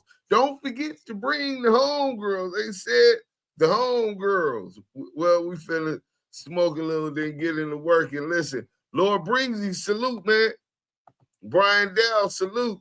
Travis Smith, like, oh, man, yeah, man. So you got to come with a little bit more receipts than that, player. You know what I'm saying? And hey, listen, man, I wish him good luck. I don't know if you can recuperate a career like that. What he did was career ending. It was bad. You don't remember that? Nigga, we flanked that nigga up. Nigga. And he over there with pork butt. Nigga, you don't see what we just told you? Who he was giving that information to, nigga? Is you Boo? AB got the picture of him on Wheel of Fortune, nigga. Career ending, nigga. Now, he could YouTube about, all the other stuff. I wish him the best. But as far as that niche, that demographic where he was, I'm Spider, the most easiest, super cripped out, always pushing to the left and all that. Niggas ain't buying what he's selling, man. Niggas is not believing that. Yeah. Can I buy a vow? That Spider PSA was nasty work. It was nasty work, man.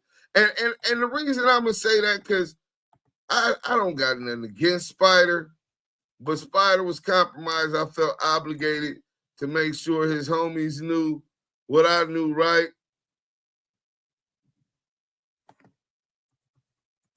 You know what I'm saying? Because niggas be like, oh, you was harboring, you knew. No, I got confirmation 2 different times. He said this, and then he did a couple other things. So the groove was already on him.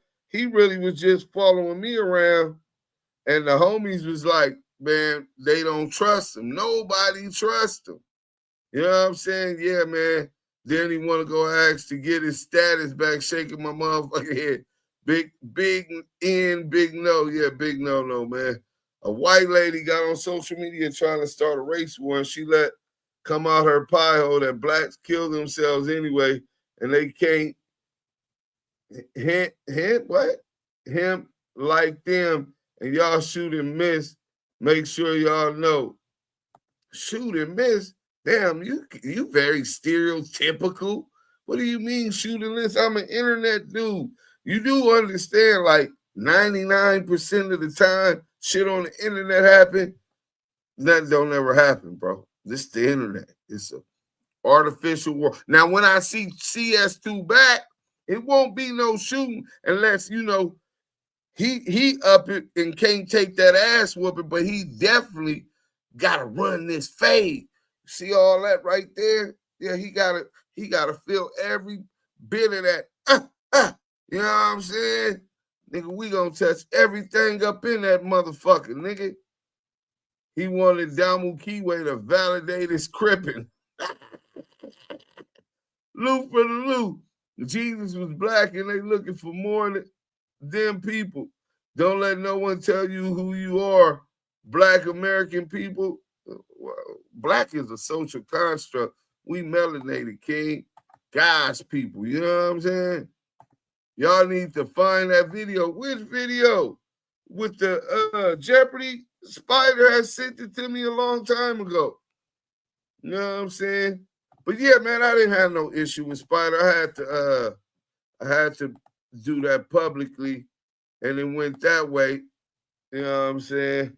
Once I seen him, every time he get mad, he want to implicate or start internet beef with somebody like Nina Boy. He want to implicate niggas in crime. Let's get to the orca though, man. Hit that like button. We up in here cooking though. You know what I'm saying? Fried pork. Welcome back to Scandalous Los Angeles TV, where we expose the exposers.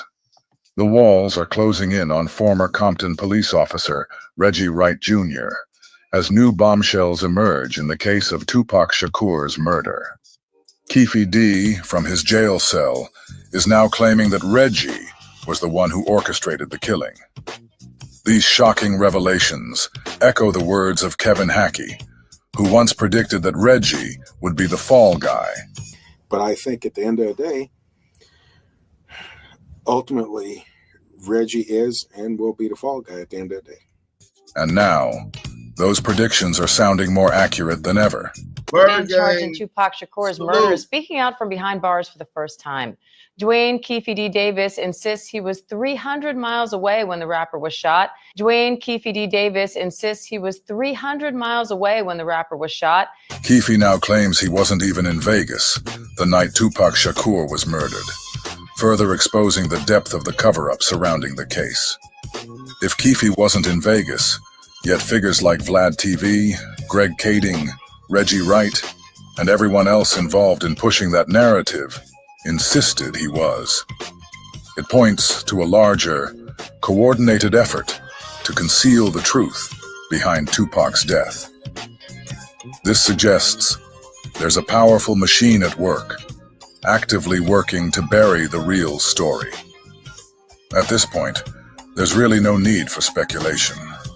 It's clear that the LAPD coerced Kiwe throughout his entire proffer session, making it all the more evident that the truth has been manipulated from the start.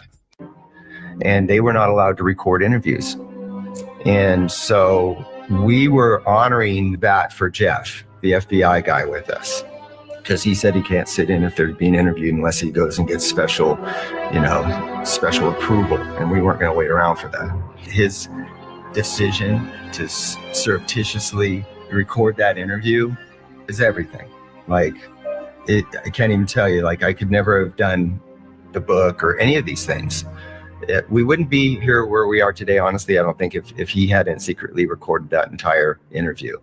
I think the recording that I've listened to where Greg Kading just starts doing all the talking, that's not how a proffer session works on the federal side. I think the recording that I've listened to where Greg Kading just starts doing all the talking, that's not how a proffer session works on the federal side. In reading this transcript, once Detective Long leaves the room, they're completely leading Kiwe on what to say and to stick to the story and not let Kiwe speak freely. And instead, they're putting words in his mouth to say, this is what you need to state during this interview. In reading this transcript, once Detective Long leaves the room, they're completely leading Kiwe on what to say and to stick to the story and not let Kiwe speak freely. And instead, they're putting words in his mouth to say, this is what you need to state during this interview. If you stick to this story, you'll sleep well. If you don't stick to this story, you're not going to sleep well, and we're going to potentially cause problems for you, which is complete police coercion, which is crazy. It's not acceptable, obviously. It's hard to be believed, but I'm reading it, so yeah. You just heard former FBI agent Phil Carson acknowledge that the LAPD coerced Kiwe D's statement. This proves that the FBI is fully aware of the hidden truths surrounding this case. Now he's pointing the finger at someone else. Chief Investigative Correspondent Aaron Katursky has this ABC News exclusive. We ain't meant to survive because it's a setup. The death of rap legend Tupac Shakur nearly 30 years ago became one of the nation's most notorious unsolved murders. Hey, Keith, Metro Police, come over here. Then in 2023, a breakthrough when prosecutors charged this man with ordering the hit, the only person arrested for Shakur's murder, who now tells ABC News authorities have the wrong man. I'm innocent. I ain't killed nobody, never did ever kill nobody. They don't have no evidence against me. Came and put me in Las Vegas. 61-year-old Dwayne Kiwe D. Davis says the night of the murder, September 7th, 1996, he was in Los Angeles, 300 miles from the Las Vegas intersection where Tupac Shakur was gunned down. Prove that I orchestrated this. You know what I'm saying? Your key witness orchestrated this, orchestrated this, orchestrated this. I'm an never mind. They top witness is the lead suspect. They top witness is the lead suspect. I think that Reggie has managed somehow to play everybody off against everybody else, and that includes law enforcement. He is he's an informant / suspect in all of these crimes. The defense pointing to someone else, Reggie Wright Jr., a former cop and security guard for record mogul Suge Knight, who was driving the car Tupac was in the night he was shot. Wright has denied any involvement and has said, "It bothers me because I was in charge of possibly protecting this young man." But I think at the end of the day, ultimately, Reggie is and will be the fall guy at the end of the day. Reggie is being set up as the fall guy, but we know the orders came from much higher up. They're going to pin all the blame on him, but we're aware of where the real problem started. Hey, oh yeah, this dude's Travis Smith is a spider joke fan. Look, Spider Rat. He say, "Do Sim, I got a question. Munchie B be talking to Reggie. Does that make him a snitch or a snitch lover?" Well, I'm quite sure that Munchie B is talking to him, getting intel from Reggie Wright as a journalist would interview anybody. As far as Spider-Loc, it was the other way around. Spider-Loc was providing information to an ex-crooked cop, a confidential source. Nigga, this nigga was providing information to him. Details about murders, details about alleged rape of his homeboy, Nina Boy. I ain't providing no motherfucking evidence. When I talk to Reggie Wright, I'm going to interview him like I interviewed Stutterbox or anyone else if they have information I believe is pertinent to the narrative that needs to be put out there. And that's the only narrative that even should be heard. And that's truth. Where truth, I'm a truth seeker, bro. Where truth appears, falsehood disappears. If you pay attention to Munchie B shit, tell Reggie Wright he a pig, not a pyro. Nigga, he know what's up with that nigga, so he not finna talk to that nigga about nothing incriminating. I could see him even getting interviewed by Reggie. Ain't nothing wrong with that. He has a platform. But as far as a blood of funk, you know what I'm saying? Blood with the B team. Me and him could bro. You can't even compare Munchie B interviewing about information on West Coast hip hop and the history and the alleged Tupac and Biggie murder in comparison to a nigga saying that he's compromised. This is what Spider-Loc said. Reggie has leverage over me because I did some shit I wasn't supposed to do.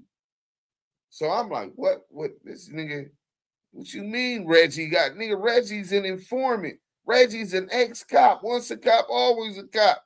What you mean this nigga got leverage over you, nigga? Oh, man. He was beefing with my homeboy from East Coast, right? And I was beefing with my homie from East Coast. He told me he wanted some dirt on him. So I turned on a nigga from East Coast who has never no paperwork hadn't came up. He was bad, nothing. You gonna turn against your homie for this cop, for this rat. Nigga, what would you do to a nigga like me? A nigga that you know then got active out there on a lot of your allies, nigga. When you recognize a snake, nigga, you get away from that snake or you cut that motherfucking head off. We destroyed Spider Joe. And it wasn't personal. Nigga, your politics wasn't right. But yeah, man, this nigga Reggie wrong. Let's finish this real quick. There's a lot of conversations going on all the time. Don't go to Vegas, don't go to Vegas, don't go to Vegas. Because at the time, there's a lot of trouble in Vegas, a lot of gangs in Vegas. Oh, look, instinctively, I felt like there was trouble. Going to the studio to make Bob Doe mad. I'm finna go make Bob, I'm finna make you real mad right now. You with Dolores Tucker. I'm finna make a hit for y'all right now.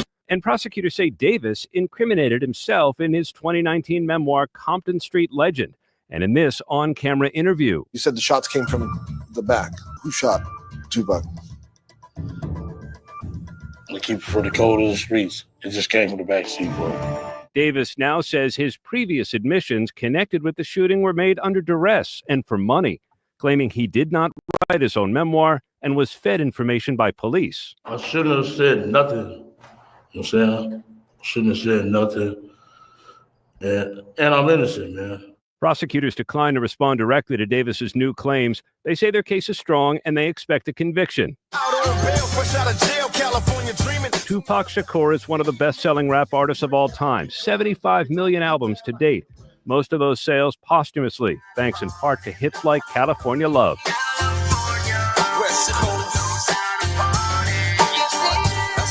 Davis's arrest followed years of fan-driven theories that an intense rivalry between East Coast and West Coast rappers sparked the fatal attack on Shakur. And I'm being held against my will. I'm supposed to be out there enjoying my twilight. God got my back, and God will see me through this. The judge has not yet weighed the defense's claim of a different suspect. And right now, Diane Davis is scheduled for trial in February. Diane? Chief Investigative Correspondent Aaron Katersky. Wait, he said, hold on. In the hood, if you providing or talking to police, that's considered a no-no, and you get a put off. So what are you saying? Oh, you don't get it, huh? Yeah, I don't think you get put off because you talk with the police. I had to talk with the police in the pen, nigga. I worked in the captain's office, nigga. So how was I supposed to get a put off? The Bloods voted me on the dance floor. They trusted Deuce Sims because I stand on moral integrity for over 30 years and been and faced a lot of shit. 47 years, 30 years, 25 years, 23 years.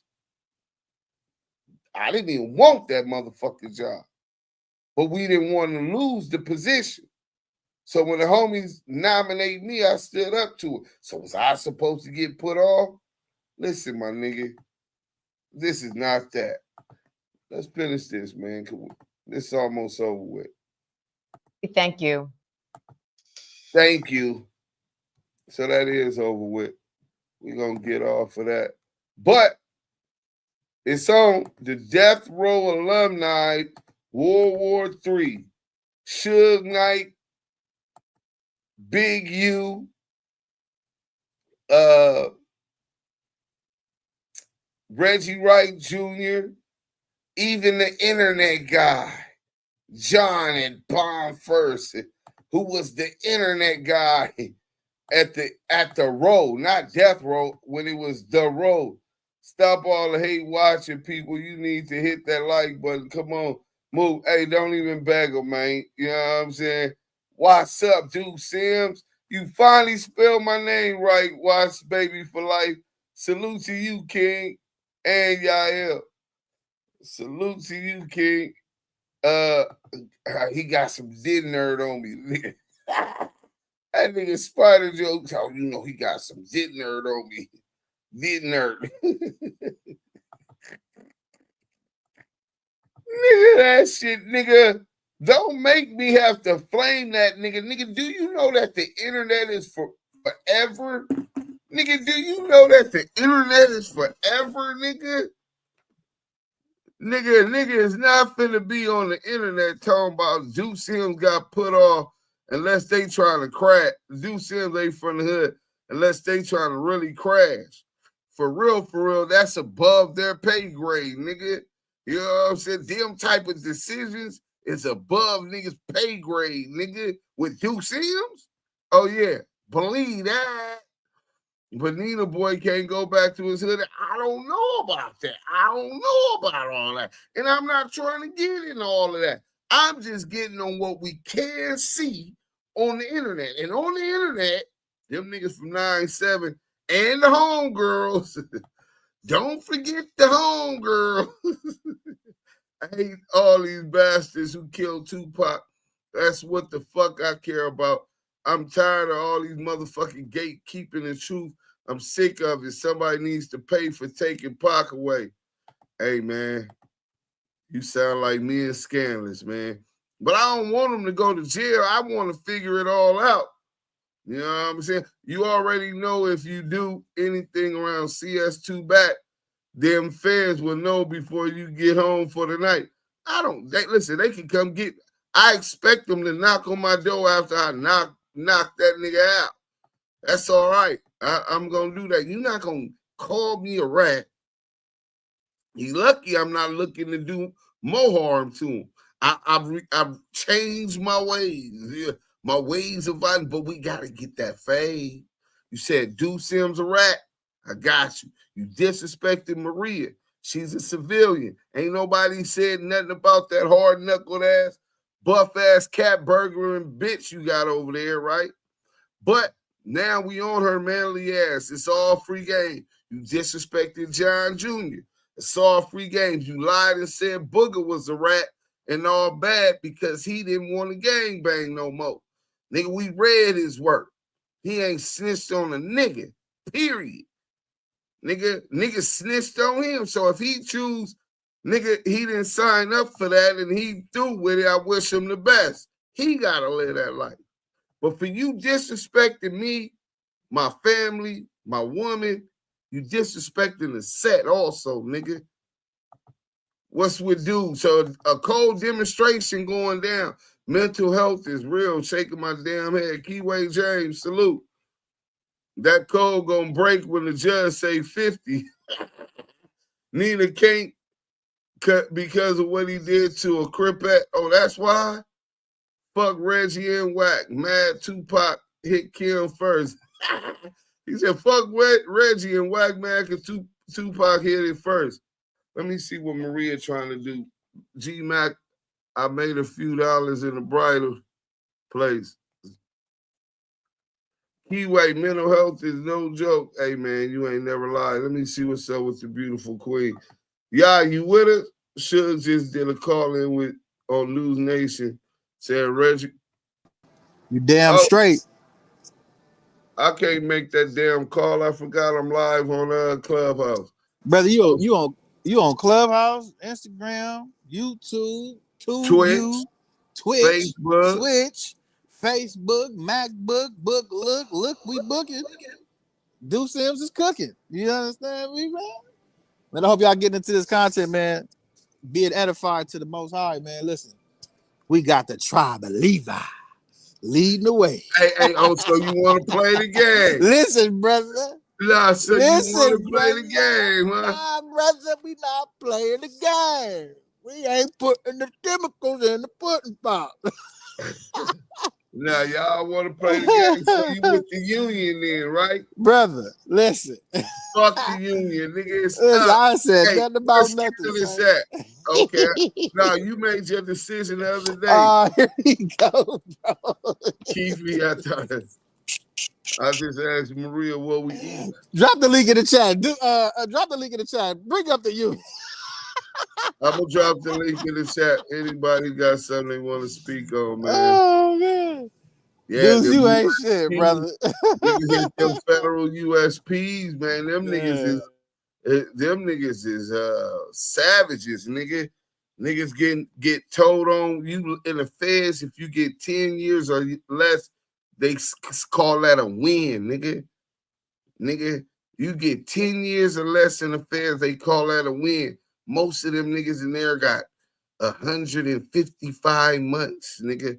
360 months. That's 30 years to life, nigga. Niggas, a lot of niggas got washed up, especially during that crack shit and violent crimes, armed career criminals, nigga, money laundering, nigga, that's 25, 30 years. Nigga, my boy Willie Falcone, salute to Willie Falcone. Y'all didn't know I met Willie Falcone in the special management unit, Talladega, Alabama. Now, if you don't know who Willie Falcone is, listen to that Rick Ross song where he say Willie Falcone controls the Dow Jones. One of the hardest bars, that fat sloppy body nigga bust. But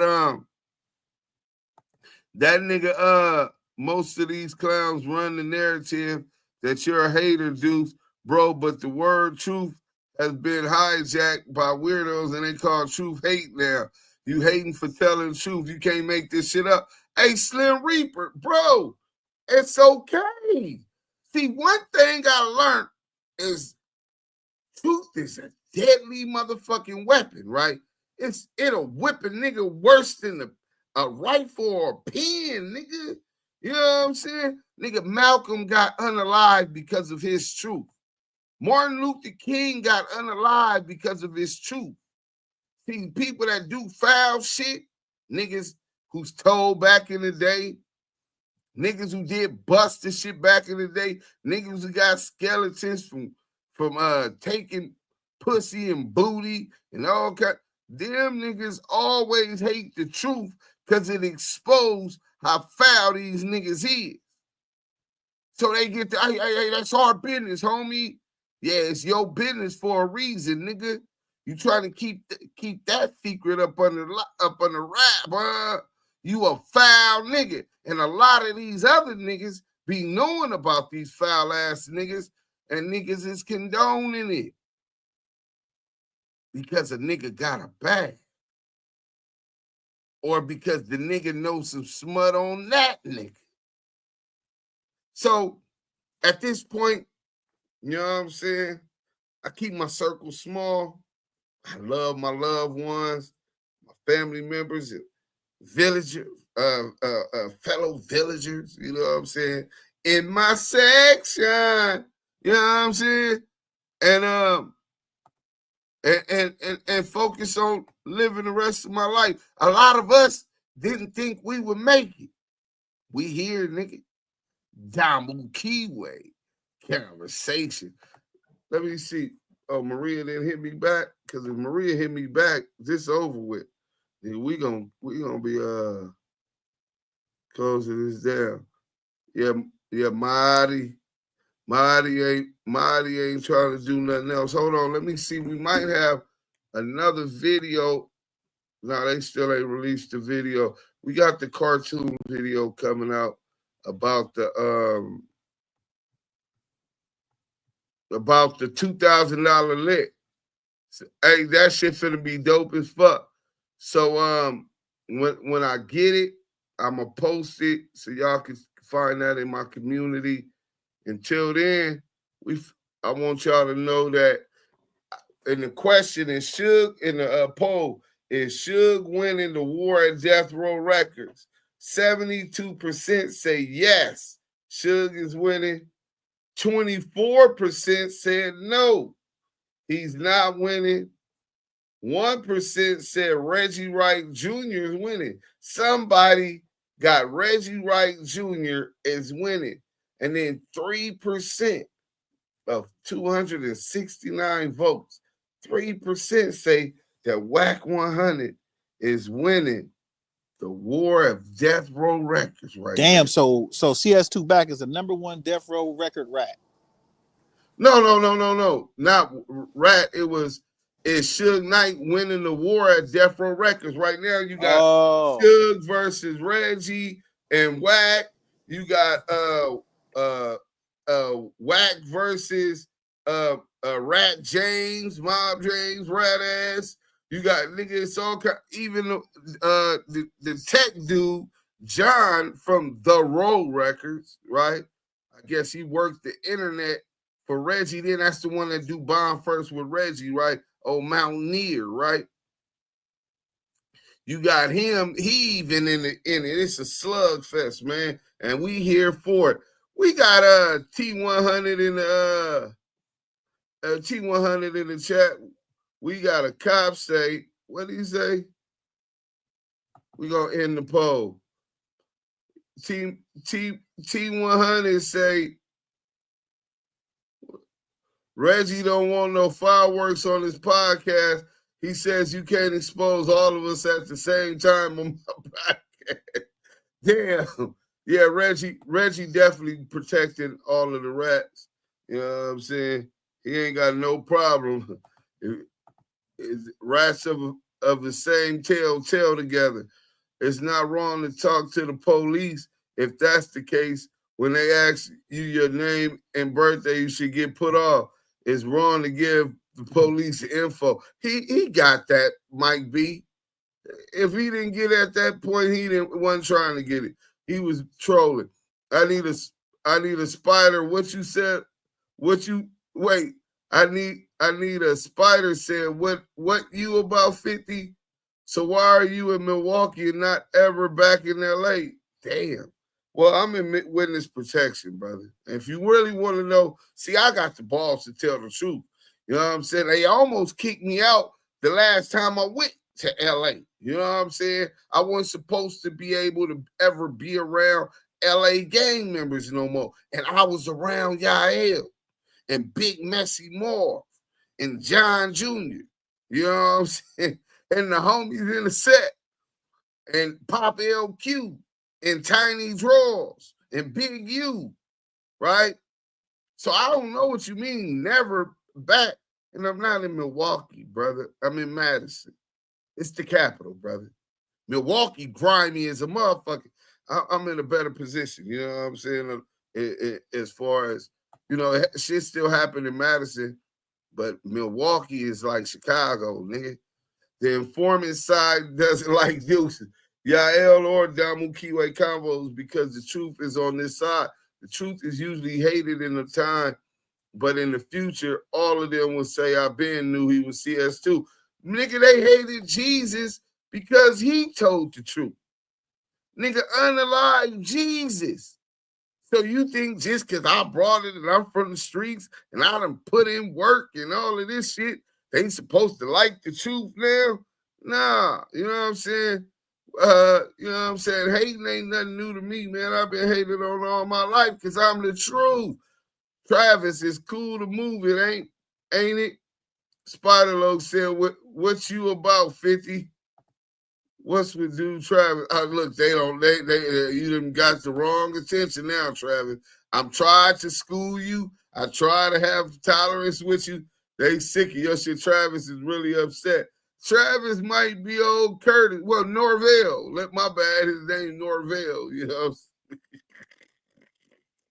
Ain't that what they said on the thing, Norvell? He really bad about Norvell, man. All right, so look, we gonna go ahead and get the hell up out of here. We want to thank everybody for pulling up. I thought that other video was gonna drop maybe tomorrow. We'll get it. Turn on your notifications. If you ain't hit that like button, go ahead and hit that. Tell them where they was at, y'all. We finna get up out of here, kid. Man, listen, y'all done sat through 2+ hours with the hottest podcast on the internet, man. Salute to everybody on Clubhouse. If you was in the chat, you already know that's where it's at. Salute to the mods on their job. And make sure y'all share that room 3 times on the hallway. We can get our shine, man. And salute to the YouTube live, man. You already know how the guys get down, man. Salute to the chat. You already know that's where it's at. Salute to the Blue Bench Mob. They was for sure on the job. And salute to the friends that tapped in for the first time. Make sure you like, comment, and subscribe to this content. We appreciate everybody tuning in. You guys have sat through 2 hours with the most hottest podcasters on the internet. Deuce M's, the Don, and Yael, the Kiwe pop star, bringing you guys the receipts with the authenticity voices of the culture. Damu and Kiwe.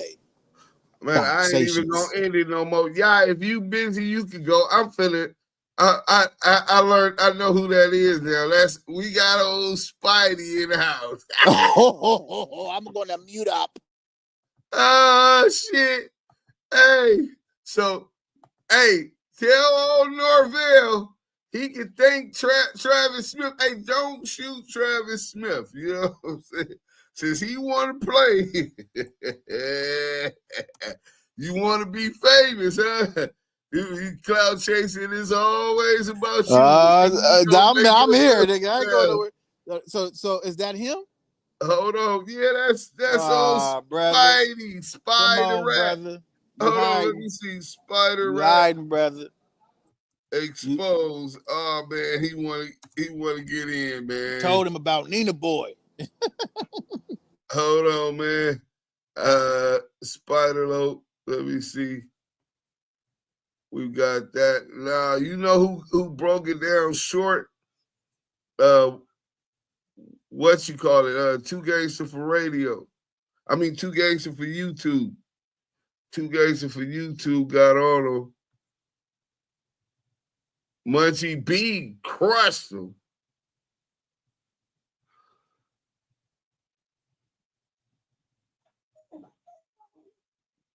Oh, man. Hold on. Let me see.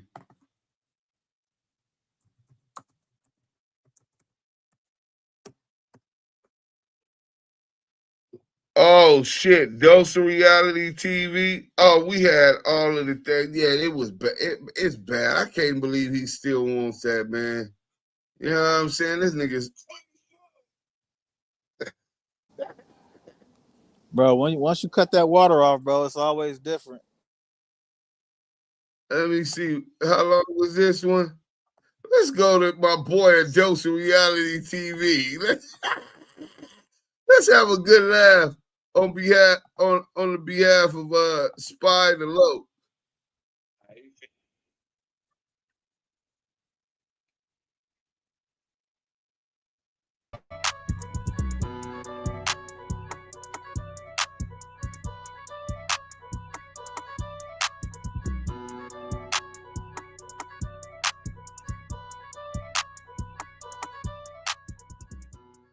I talked to dog.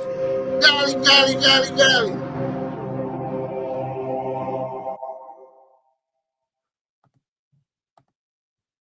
Previously on Confidential Informants Part 2.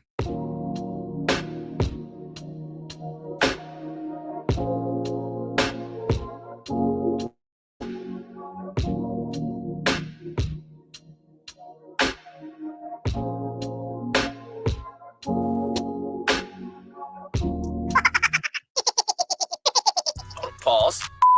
Shout out my nigga Reggie Wright Jr. and Senior.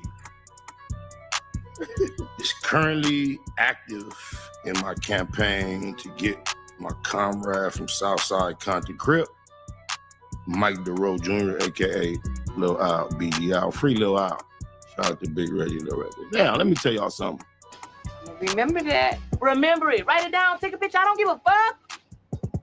He online. He did some bullshit publicly. Nigga. And then we got over here, whatever, but you know me, it's whatever. It was that. Down the line, got into it with Reggie. Reggie called me like, I got some D-nerd on him. D-nerd. I'm flirting with a homegirl that has a rape allegation against the homie, and he did a whole interview with the homegirl. I don't give a fuck. Mind you, I am the epitome of a smutless Kiwe. He just don't get it, man. So I got some phone calls. I was on the phone with a lot of homies, man, and he ain't from the hood, man. I don't know why he trying to play victim and all that, but I told a nigga like this, man. I got some homies coming on here real soon, man. They gonna come on here and it's gonna look bad for them.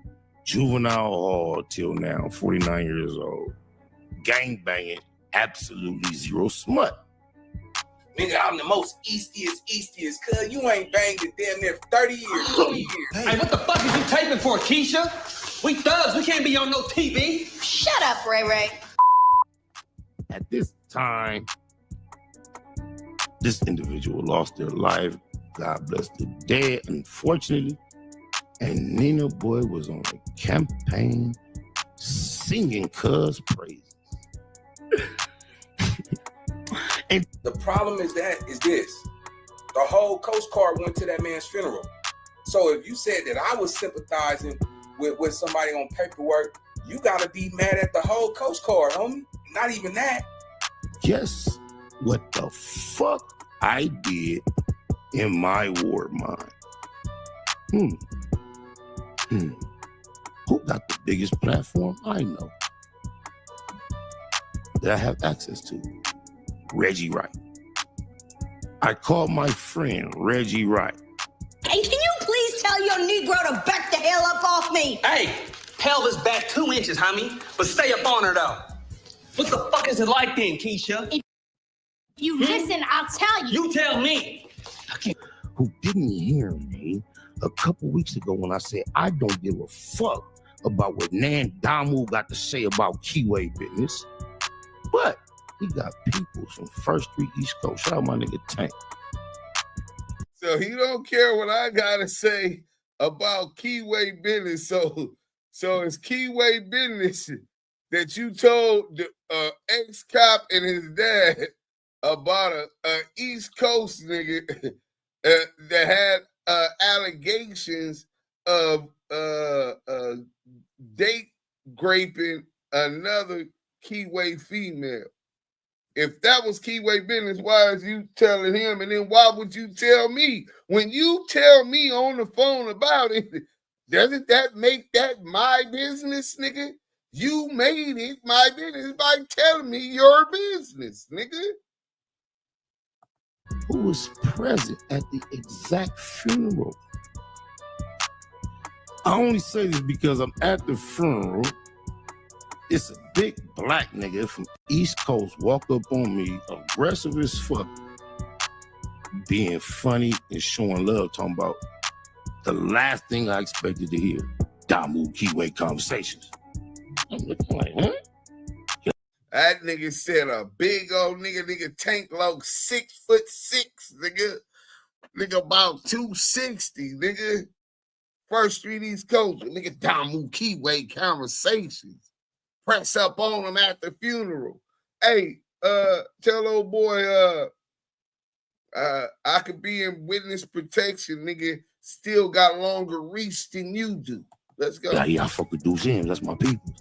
I'm like, is that right? I immediately take a picture, send it to Ducem. Shout out to my couple First days later, me the homie Tank from First Street, we all on the phone together. I say that to say this. Nigga, you real low first and access. If you want to know what I did at the funeral. Yeah, man. Hey, you was about to get your ass beat up bad, but nigga, you already had a cameraman. Listen, you had a cameraman with you, and it was one of the most important funerals of the year, my nigga. You know what I'm saying? I was the G homegirl, cuz wasn't nobody.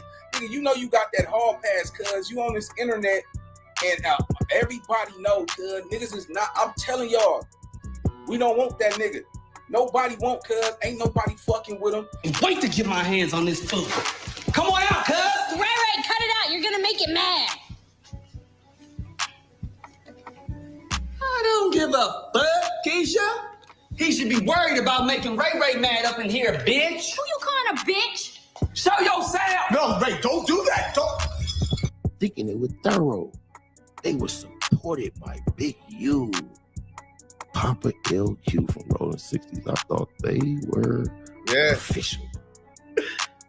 We had a fake ass internet game that I had them convinced that I really was pleased to be a part of. I know how this go. Don't turn on me, y'all. Y'all the last group. Hold on, back that up. What'd he say? Oh, so it was a fake internet game? That's what he said? Y'all making Ray mad. Oh, wow. Come on, a bitch. Show yourself. No, Ray, don't do that. Thinking they were thorough. They were supported by Big U. Papa LQ from Rolling 60s. I thought they were official. We had a fake ass internet game. I thought they were official. We had a fake internet game. What the real reason for wanting to be with Damu Kiwe Conversation? We was some fake niggas. Why would you be begging? Put yourself in a submissive position to a nigga that was faking. I don't know. Make it make sense. Spidey Whitey.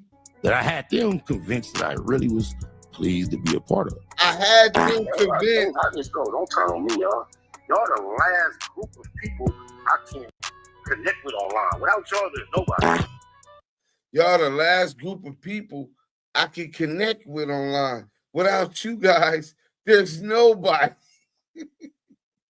Why would you have to pretend that you was with us and loyal to us, unless you was already working with them niggas? World boy, yeah, come back. Don't run now, nigga. But actually, personally, being a part of it held absolutely zero consequence. But as we was politicking and we shared a few of the same ops, holding on 100 to be particular. Man, this crazy. I'm sitting back. This is all the messages that this nigga been. He send me messages every day. Every day. This is Spider sending me all this content. All this content. But you don't fuck with me. But why in the fuck is you constantly sending me info? Come on, bro.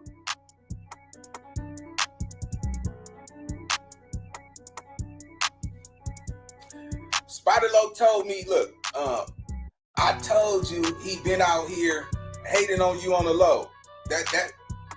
Look, this is Spider-Lo sending me Wack100 number. Bruh. This is Spider sending me Wack100 number, bro. Like, come on, man. This is crazy. Oh, Spider-Lo sending Nina Boy Wack100's number all alone. He's acting as if he's supporting and cherishes the Damu and Kiwe Conversation because he was the mole. We been knew he was the mole. Yael, when you told me that you didn't want to talk to him no much, how long ago was that before we ended up exposing this nigga? It was, I mean, shit. I remember when you said some shit about the nigga being compromised, I was like, bro, nah, bro. When he said he was compromised, I'm like, nah, cut that nigga off, bro. I don't got nothing to say to no nigga talking about some he compromised, nigga. So who removed him from the group? I did. Okay, but even before that, Diamond had ran a play to see whether or not he was the one compromised. Oh yeah. I remember that. Yeah. And then he had put girl in a group text with all of the team. Yeah, it was like, man, get her the fuck out of here, bro. What the fuck is you doing? That's weird. Yeah. Yael handles like the security shit with Damu and Kiwe Conversation. So him and Big Messy, Bomani, they call the shots on all of that shit. And when they make a call 9 times out of 10, I'm supporting them. 9 3/4 time out of 10, I'm supporting them brothers. Them my brothers. If it wasn't that serious, then why did he go make a spinoff called Kiki Kak Being Boo? He asked me for permission on the dead homies, nigga. Me. He was like, hey, Deuce, I just want to get y'all a blessing. You know what I'm saying? I just want to get y'all a blessing, the Damu and Kiwe blessing. You know what I'm saying? Because, it's a prolific thing that the prolificies of the understandings of the connections of the both of the two, if the two unite, it ignites a fire inside of the Damus and the Kiwe. I'm like, nigga.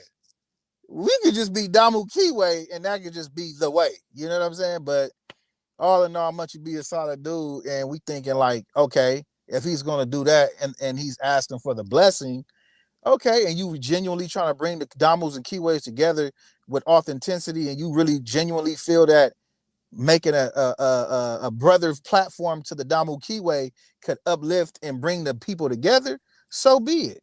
But the whole time, it was just a bunch of bullshit. Don't get me wrong, it was a good thing at one point in time. But again, anything that's not created out of love, genuineness, and authenticity with true in heart is never going to last, man. And that's why that shit didn't last, bro. It was a lot going on over there. Salute to Munchie B standing on his business and everything. But, this is the original. It's going to forever be the original. You know? Listen, man. I think that motherfuckers know over here we have accountability. So he wanted to be a part of what we had on, but he's a drug addict. He's a failed rapper. You know what I'm saying? The nigga walking around, getting drove around by a nigga asking his homie to hold his blunt. This is what the nigga gonna tell the whole world. That he asked the nigga to hold it. Nigga, why is you talking about and another nigga getting in his car with a blam? Why is you having that kind of talk on the internet, period? And then you ain't got draws on, and then you start fighting the man, and this the nigga Spider Loaf didn't have no draws on when he had that fight. Nigga said free balling. Yeah, he was free balling on the dead homies. He told us that. Yeah, he's a drug addict. Man, that nigga. I was kind of confused. Like, y'all was like, I know something happened, but. Well, no, he was compromised, right? So the first thing, he put the girl in the chat, in the group text chat, and we don't know her. We ain't screened her nothing. So they got on the nigga head about that. Then niggas put something out, and he did some weird shit like, hey, Wack gonna be at No Jumper today, this and this and that. I'm like, ain't you in the city? Said, yeah, sis, what the fuck you sending a text to us talking about doing that, nigga? What the fuck you think you is? So then he did some other weird shit, going back and forth with Big Messy, and Messy don't do nothing. So by that time, then he did some weird shit, and TD get on his helmet. I'm like, bro, this nigga every week, nobody never has no back and forth, no nothing. It's all peace, and every single time, nigga, you at the core of it. Nigga off of Molly or X pill early in the morning. Oh man, my bad too, Sam. I apologize. I'm gonna refresh your memory. Remember I brought it up with you when I said, is Reggie he trying to press play on this nigga, but when the homie Compton is on blood, he hurried up and threw it off on the nigga Rosemo. No, you did say that. I wonder where that audio's at. Cause I was wondering, like, damn, like because from my knowledge, like Compton said, he disrespected his partner that was rest in peace, so he felt like he needed that, which is Black. I forgot the homie name, but. And then I remember they were supposed to get down because Compton called him out. But I don't, you know, that's why I was like, I don't know. He hurried up and threw it off on his boy. That's why I was like, we'll get that nigga a little leeway to talk shit up in here when he automatically turned down the page. Yeah, well, you know, it was all a farce. You know what I'm saying? The whole image he was portraying, all of that shit was a farce. So, but the main thing was he the nigga told Yael removed the nigga from the Damu and Kiwe chat. So then he begging me to get back in, man, put me in. I'm like, look, nigga, you compromised. No, I said, look, niggas thinking you fucking with Wack and Reggie and them too tough. Reggie is Wack daddy, nigga. Why is you always on the phone with this nigga? Nigga, you ain't put out no content with this nigga, so you ain't doing it for content. Why are you always telling us you on the phone with him? Oh, man, this and this and this and that. Mind you, he high and drunk. Then he goes back after telling me that he's doing it for the nigga from Southside. Supposed to have had the shootout with Baby Lane, and when Baby Lane got killed or some shit, and he was talking about that, saying not only did he talk to Reggie Wright about this crime on trying to help get this nigga out, but he talked to Reggie Wright daddy. And then he kept going, and we just listened to the nigga talk. And the nigga said, But I'm gonna be real with you, Ian, man. I'm compromised. I'm compromised by Reggie Wright. He got some did nerd on me because I was getting into it with Nina Boy. Nina Boy was going at it with Reggie. Reggie called me and told me he needed the dirt on Nina Boy. And I hooked Reggie up to interview a girl from their hood who was a legend. The nigga Nina Boy did a grape on the girl, like a date grape. You know what I'm saying? So nigga like, what? I hung up the phone. I said, hey, man, I got to go back to work. You know what I'm saying? And so once I told niggas, I'm like, bro, y'all think we should go to the coasts? They were like, nigga, imagine nigga come tell your homies that Due Sims is compromised. How many of your homies gonna go with on the word of a nigga that's a crip? Nigga, you yeah. So it's like, nigga, the only way that you gonna have proof of that is if you record that nigga. And I was like, well, he is foul if he did that. And then the nigga called back another day, still trying to get on. And nigga, I got my boys, nigga, we all on the phone. Nigga, probably 10 deep. Niggas got the recording, and the nigga said the shit again repeated and he compromised and got to breaking it down. So after that, I'm telling niggas like, man, this shit could start a gang war. Niggas could take it the wrong way. And I'm like, but at this point, nigga, it's almost like, nigga, if we don't let niggas know, we harboring. You know what I'm saying? So niggas like, yeah, I'm gonna holler at a couple keyways I know from Coast and just spread it to them the easy way. Cause really I didn't want to do the nigga, but at this point I'm obligated to. You know what I'm saying? So I'm like, fuck. Then the nigga, what it was, he did Nina Boy like that because him and Nina Boy's mad at each other and having a cyber war. So he do this to incriminate the nigga Nina Boy. So then what happened, him and Munchie B calling me, both of them, about they shit, because they hollered at me, hey, we gonna start the Damu and Kiwe Conversation. Nigga Spider, like, I just want your blessings.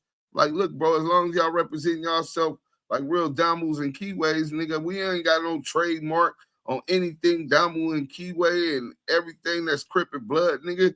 Nigga, just represent it. Hopefully more niggas catch on. They might not feel us, but they might feel y'all niggas in y'all unity. So the niggas did they shit. So he telling me, man, Munchie be this, Munchie be that. I'm like, listen, bro, y'all both you trying to swing too hard to the left. Munchie be super active. He gonna swing hard to the right. It just ain't working out. You know what I'm saying? And so once they start going at each other and disrespecting each other and all that, I told them both I'm not getting into it. They both call me. I'm like, I'm not getting into it. Then I hear the nigga, I didn't even want to listen to it. Then I hear the nigga say, Munchie B getting in my car, not even telling me he got the blammer on. I said, bro, imagine if I was Munchie B and a nigga, I'm blind. I'm famous. I'm a famous blood rapper, right? That Inglewood PD, and you know how IPD been. But for the longest, they had that reputation. They all know me. And now this nigga goes on 90-some thousand subscribers telling them I'm jumping in his car with Blick and not telling them. Nigga, that's the same shit he did when he got mad at Nina Boy. I said, bro, this shit getting out of hand. This is just what he do. You get into it with him, nigga, he gonna play police game. I said, yeah, I'm finna holler at him. I'm gonna holler at the coaches, nigga. And they told me, you know, if they would have been like, nah, we gonna handle it in-house, don't go public with it, I would have did it. Dead homies. The coaches said, flame that nigga. Flame him. Nigga, we ain't harboring a house and no rats. That's police shit, bro. So it wasn't never nothing personal. But he took it personal after that. That's the video we listening to now. You know what I'm saying? And then the video, he was begging, nigga, man, please reinstate me back to my standing amongst the Damus. It was embarrassing. Then after, I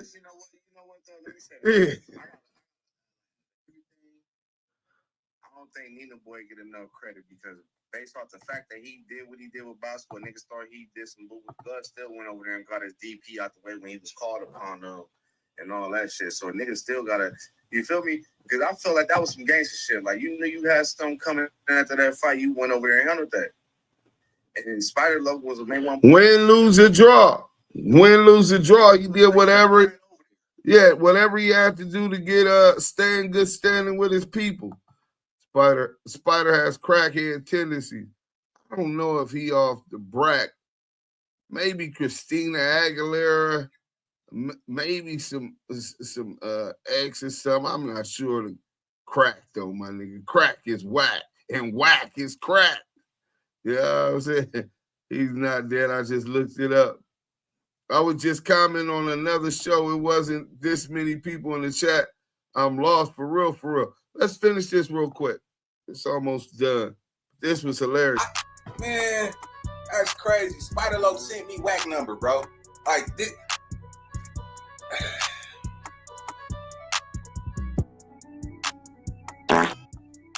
Right. I talked the dog. Y'all look at Reggie Wright like the police. I never have. He's one of my peers in this content creator space and a long life friend for 25 years. I don't give a fuck. Coming soon to a dose of reality TV. Ever since you've been on the internet, you have threatened people, disrespected people and their loved ones, disrespecting the dead, blackmailing people in the open. Cash Jones, or should I say CS2 back, your actions have consequences. I want to play a game.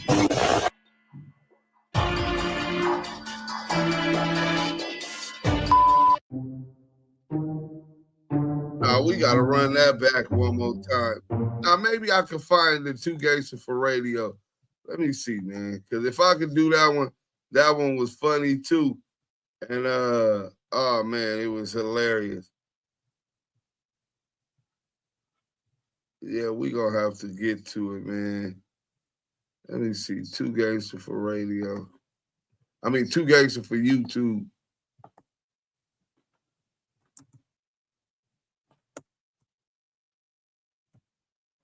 Hit that like button if you ain't already did it. Thanks for hanging out with the Damu and Kiwe Conversation. Two Gangster for YouTube.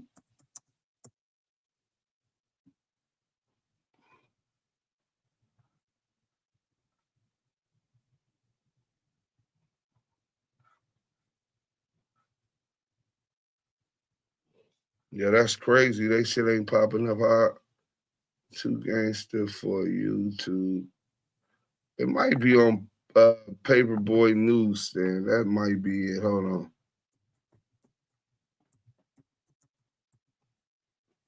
Man, I ain't been seeing Paperboy Newsstand lately. It's him and Two Gangster for here it go right here. Y'all wanted them to get fried. You know what I'm saying? Y'all wanted them to get fried. Oh, it was bad, man. I'm telling you, that nigga was down bad. You know what I'm saying?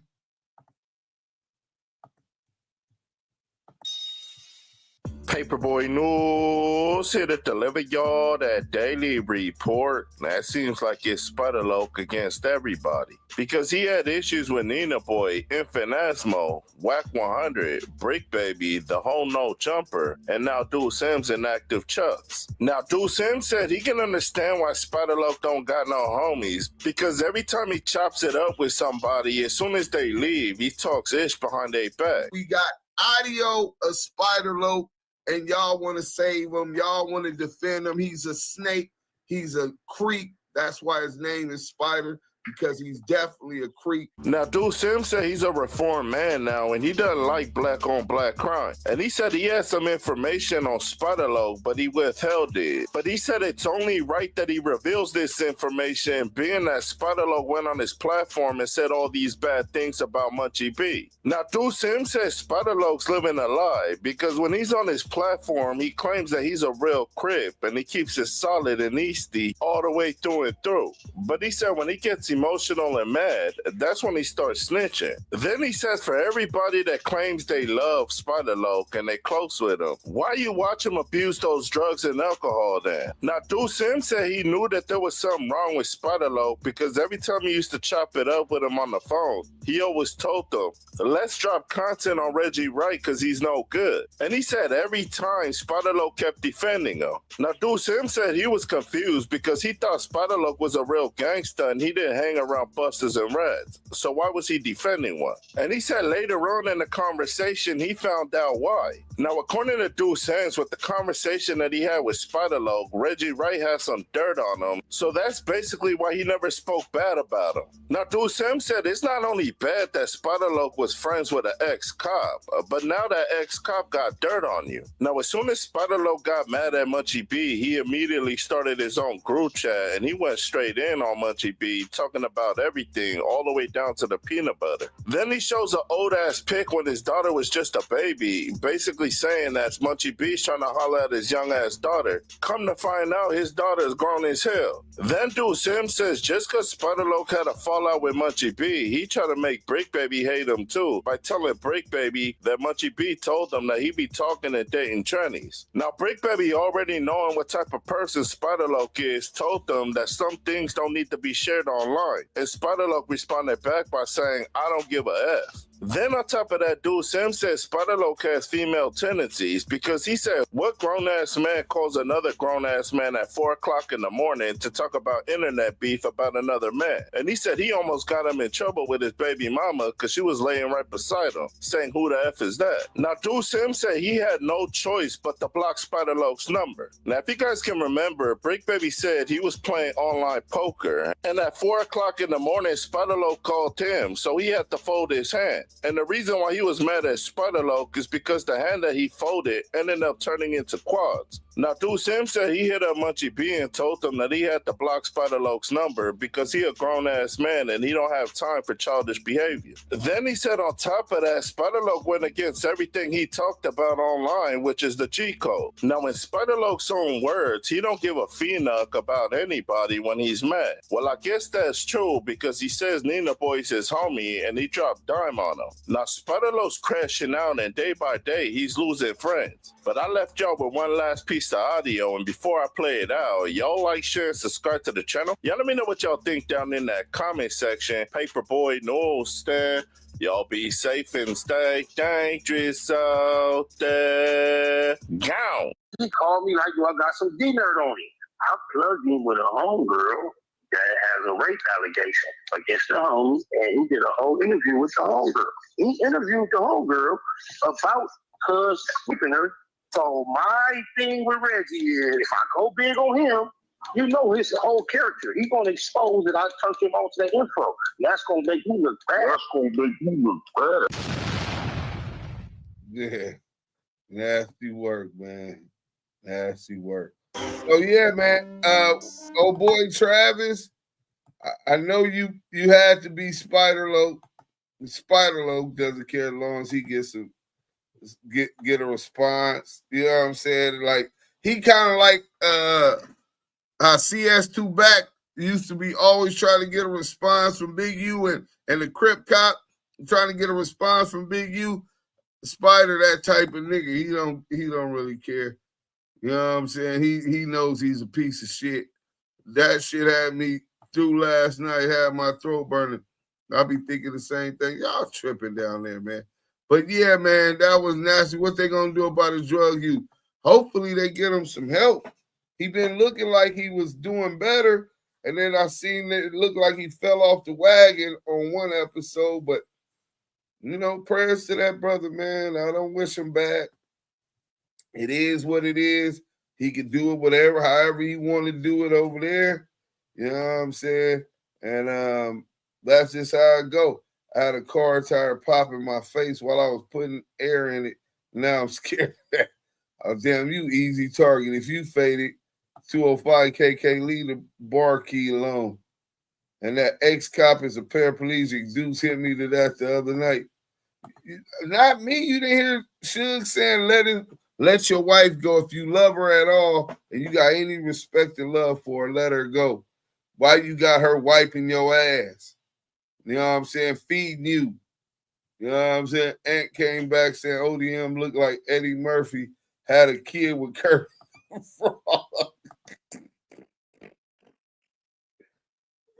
Wait, who said that about ODM? Oh, ODM said, Aunt. Oh, man, listen, I'm not finna get into that. Them Crips gonna turn against me. They running content. Get both of them brothers, get y'all money, man. That's my go-to small. As long as it don't escalate, man, they winning. What the fuck, motherfucker was high as hell, Nina. Loke not a real Crip. Yeah, it's nasty work, man. But I don't know why y'all had me do that. Oh, let me see if that other video came. Oh, yeah, Maria made tostada, so we out of here. Hey, y'all already took us out. Y'all just got some extra bonus time. Till the next time, Damu and Kiwe Conversations.